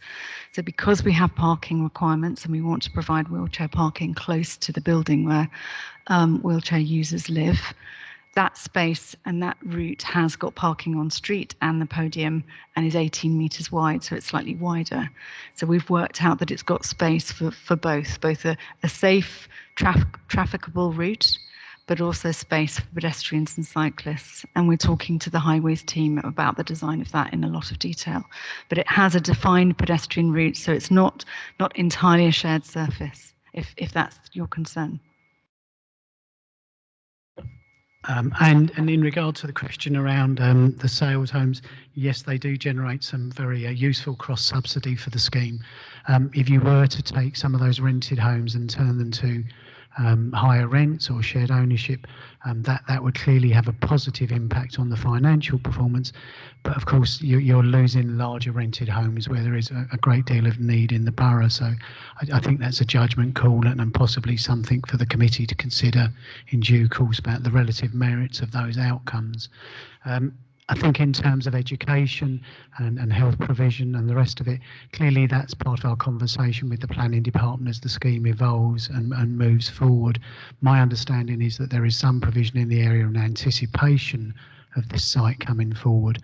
But again, as I say, those conversations will be ongoing. I also wanted to answer about the special building, which you understandably asked about. And again, you know, I would very much say that this is work in progress. You are very much seeing work and drawings that the planning team have just seen and very much hot off the press. But we talk about this building being a special building, and there are definitely refinements that we can do and embellishments we can work on in the architecture to make it even more special. But in terms of its position on the park, the fact that it's right next to the pedestrian and cycle route into the park, the fact that we've pulled it back to retain the existing trees, that we've got a non-residential use at ground floor that could be a broader offer for the wider community and a really positive thing for the local area, whether that's a local shop or a cafe or whatever that might be. And so we see it as this very, it holds a very important place in terms of that local community and stitching this scheme into the park and the local street grain. I think also its geometry, as you can start to see, is quite unique. And we've canted the corner again to give more space to the public realm. So we've got a real opportunity to do something very special there. We're looking at the plinth of the building. If I just quickly turn to the elevations and how we might express that two-story plinth. So you can start to see here and thinking about references in the local area in terms of how local brick has been used, how detailing has been used in the local area in terms of some of these references here. You can start to see how we're sort of embellishing those openings. This is a residential core opening, so we've got an opportunity to celebrate that facing onto the park. And also really celebrate this turning of the corner. So there's lots of design development to happen in terms of how we might handle these balustrades and the metalwork and so on. But we think there's a real opportunity to make it this kind of special building on the corner.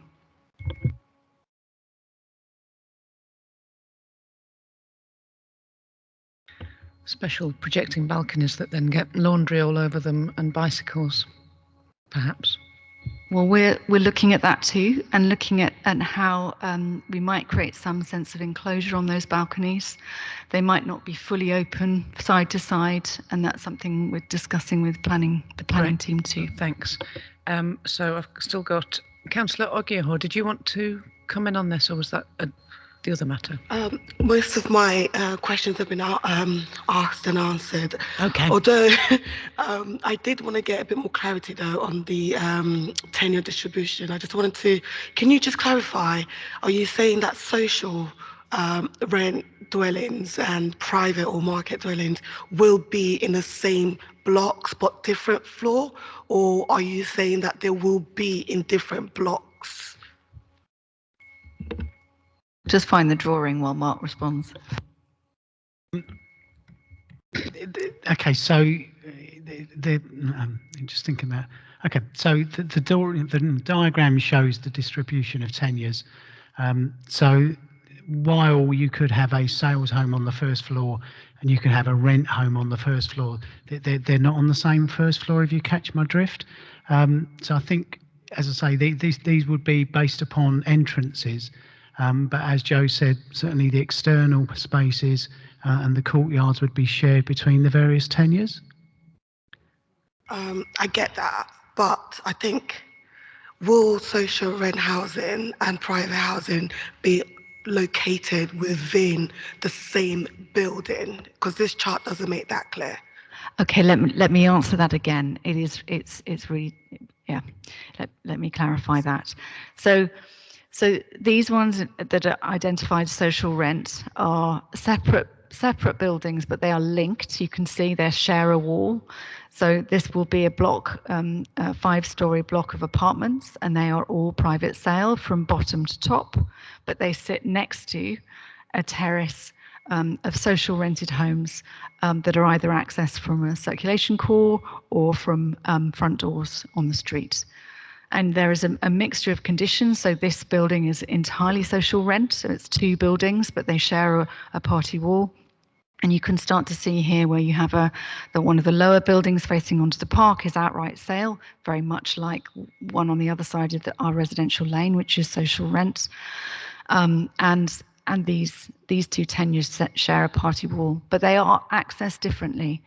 Okay, that's my point there. So they won't be able to access the same. For example, you go into a block.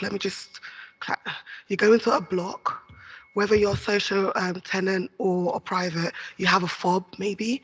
You can access a door. So will those 2 types of residents be able to access the same door to get through the same building to get to whatever unit they need to get to? The cores, as it's currently designed, would be separate for sales and for rented homes. But again, a lot of these homes are accessed by individual front doors at ground floor level. And the way we're designing the cores, the circulation cores, so they are all designed to exactly the same specification, whether it's a social rented home or... Okay. No, thanks for that. I'm not sure I'm really getting an answer, but let me move on. My other question, although one could maybe argue that given the site is really well located, do you need the 44 car parking spaces if we're trying to promote active travel? But, that's we've already gone into that, so I'm not going to beat a dead horse. And then my final question is that has there been any sort of initial feedback from community engagement? What has that been? And has there been, as a result of any feedback, have you made any changes or tweaks? And if so, what are they? Okay, so in regards to the first part of the question around the resident engagement, yeah, we completed what we would call the first phase of engagement about 3 weeks ago. We had brochured or leafleted over 2,000 homes in the area. And across the various events, because we did a face-to-face event and we did an online event, and of course there was the Commonplace website, I think we got over 170 responses, and it sort of split a third. There was quite some strong support for the scheme, and that was a third. There was a third that had concerns around the scheme and didn't particularly like it. And there was a third that was sort of sitting in the middle of they like some bits and other bits they wanted us to work on. So that's been the response to date. We're in the second phase of engagement as we speak. So the website went live last Monday. We did the face-to-face engagement on Saturday.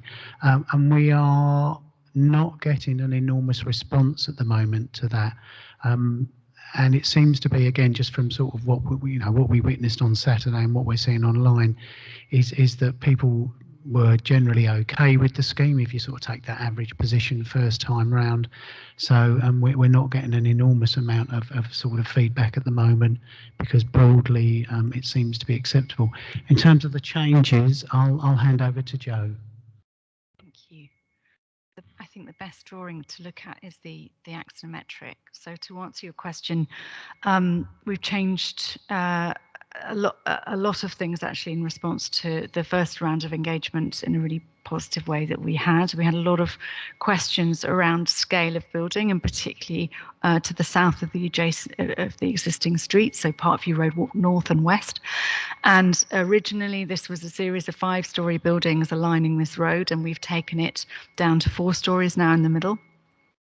And moved a 5-story component kind of deeper within the body of the scheme. So this building here, you can see C1. So it was always 5 stories on that northern edge, but it now continues 5 stories down the Ashley Road extension. And as I described, this is quite a broad street. This is 18 metres west to east, and so therefore can really take the scale of that 5 stories. We also, following the feedback a number of sort of different angles about the feedback on the roofscape. We've taken this down to 6 stories. Actually, that was once a 7-story building running all the way along the park edge. So those, in terms of scale and massing, those 2 have been the main areas. We've had some really interesting feedback about what people would like in the non-residential uses, which I'm sure will carry forward. And actually, as of Saturday, certain people saying, yeah, I'd really like a 4-bed maisonette here, please. So we've had a real mixture, but it's felt very, very positive. The last session of engagement on Saturday was really positive. Thanks. Sorry, Chair, can I just quickly follow up on that? Well, okay. Can you let us know what people didn't like? What are their concerns? I know you've kind of talked about what they like, but you haven't really gone into details as to what they didn't like. I think they have gone into the detail. They didn't like the massing, and it's come down a bit. If there's any more aspects other than the massing.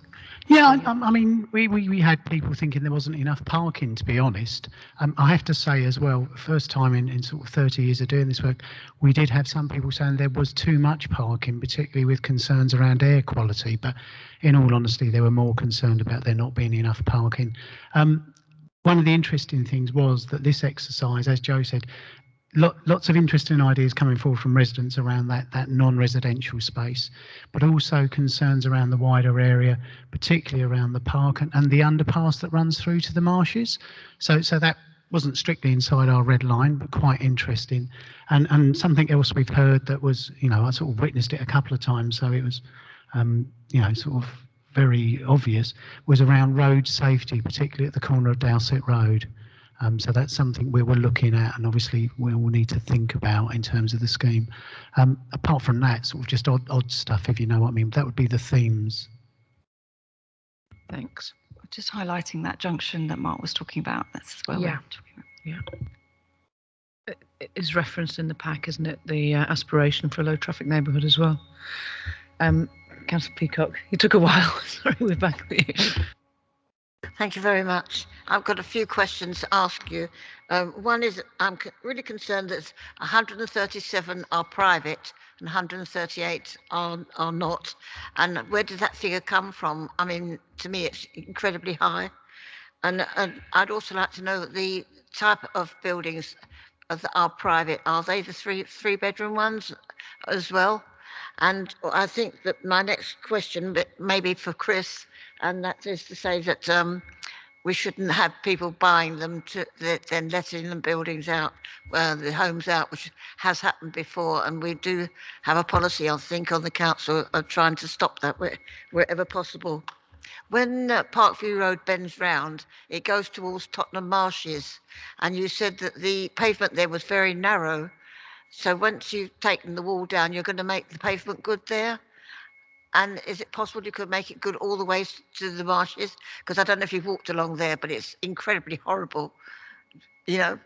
Where you get to the bridge and all the, I mean, the last time I was there was a whole lot of stuff under the bridge and it was really disgusting. So I just wondered if you're going to do anything about that. If I pick up the couple of those, and then Joe, I'll cue you in for the other ones. So in terms of the number of the homes, I mean, what we've tried to do as a team is really design something that we think will be a good place to live. And the numbers sort of followed on from that. Having said that, of course, we're very aware, we're working for the council, that we want to maximise the number of larger rented homes. So that's what driven the numbers, those two sort of considerations. In terms of the sales homes, they're all 1s and 2s, and that's based upon sort of marketing advice that we've received, that if we are looking to generate cross-subsidy, that's the most efficient route to do it. On the pavements, Joe, particularly around the north edge, I'm going to cue you in there. Thanks, Mark. So you're right. It's very narrow. I think we all agree that and the community agree that route to the marshes isn't safe and is a real problem in terms of community safety, and particularly for women, I think. But it does fall outside our red line boundary, and so I know.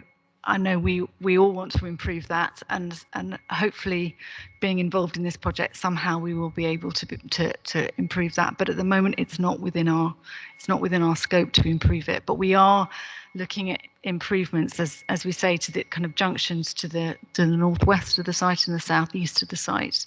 But at the moment, that's outside our kind of official red line. And the only thing I'd add to that is we are working very closely with the Regen team, who are obviously looking at the area with a sort of broader view and sort of making certain that we align with what they're trying to achieve. So will you be working with highways to increase the width of the pavement? I think in terms of that north section, perhaps if Joe talks about what's happening inside that line of the pavement, because I think we're hoping to create a sort of an alternative, more pleasant route, to be honest. That's right, Mark. So essentially, because we want to and should be retaining these existing trees, parts of the wall come down. We're able to put that land into the public realm, so to speak, so the pedestrian route can get broader. And in this part of the plan, it's probably quite difficult to see, but essentially underneath both the existing tree and these new trees, we will have a lower level route which runs parallel to the road, which is for pedestrians, but we will also have a secondary route at higher level that runs closer to the houses, and a green landscape and underplanting underneath these existing and proposed trees in that location. So you'll have two routes, so you can walk in either. So essentially, if you want to walk away from the road, you can walk at that higher level. The levels are driven by retaining the trees, so we have to make sure we can retain the trees. So there's quite a lot of topographic complexity around that, but that's the intention. So it will be much nicer as a pedestrian, and you'll have alternative routes. Thanks. I've got Councillor Rice, who's been waiting patiently. Thank you. In that wall, part of that wall is a small house. I think it might have been many years ago, the park keeper's cottage. I just wondered whether that's been knocked down or is it going to be refurbished. What's going to happen to that cottage? And I went along a briefing with regen officers and developers and so on, and there was talk about having a roundabout where Park View Road meets Havelock Road and Dorset Road to deal with the traffic problems in that area. I mean, and at the same time, there was talking about actually having a tower block there about 10 stories high. Is that come across your work schedule yet? Yes, the sort of building to the southeast, we are proposing to demolish that as part of this scheme. I think in terms of the sort of highway works, Joe, if we just flick the image down, that's not a roundabout on the detailed drawings that we've done, so that wouldn't be a roundabout. And I don't know if there was a 10-storey building on that corner, but there certainly isn't in our scheme. You do say you'll knock the cottage down, does it? That's the scheme, or part of the scheme we're proposing. Yes. Is that not locally listed? I don't believe so. No. Okay. No, it's not locally listed, Councillor. But what I would say, so if you look at this plan, the cottage sits behind this building here in this location. So you could imagine actually retaining it is very, very difficult because it's set somewhat back from the street. What we do want to do is reuse the materials of that building in the landscape. So we've got lots of opportunity at the base of this building and the creation of this space entering into the park to reuse some of those materials in the public realm, in the landscape. So we want to do the right thing in terms of the embodied carbon of that building, but actually where it sits within the site, it would be incredibly difficult to develop the site and retain it. Thanks. I think Councillor Ross did indicate, did you? Yes, thank you, Chair. Okay. Joe mentioned passive house credentials earlier on, and also on page 114 at the bottom, the QRP talks about passive house and LETI targets. The problem with targets is that they're often missed. So I wonder if you can expand a bit on how good is the passive house, or are the passive house credentials going to be? Well, we are testing it all right now. So as you'll know, the form of the buildings and their envelope is really crucial to their success and their meeting full passive house certification. You have to keep the form factor of the buildings, their envelope, very simple. And so what we have to do building by building as we design it and as we take out sawtooth roofs and make them flat, we have to test them again. So we have to keep on testing the building as we're designing it to ensure that it can comply with passive house. So we're going through that process right now. And also building into that triple glazing, all the things that that will help us comply with passive house standards. The first thing I would say is that in terms of the orientation of the buildings, we're trying to get that right first. It's getting those first principles right, which enable you then to achieve passive house through the fabric of the building and all those other things I've just mentioned. But we're making sure that we're testing the scale of our glazing. So you'll notice our southern facades have more glazing in them than the northern ones do. That's very much driven by passive house compliance and making sure we're making the most of solar gain. I think, Mark, you want to say something about the den? Yeah, just a couple of things as well. Yeah, as Joe's prompted me, the scheme will connect into the district energy network, so it ties into the borough's wider initiatives there. I think with the passive house as well, there's almost two stages to this. There's one, making certain that the design achieves the objectives, but also we'll look to tie it into the construction contract. And one of the very good things about passive house is that there's an external accreditation process there, so you're not relying upon the contractor, as you say, possibly or not possibly achieving a target. Oh, Councillor Corley-Harrison. Suggestion and a question. A suggestion just on the clarity around the council homes thing. I think the confusion comes from that grid that you have where it looks like they're mixed within blocks.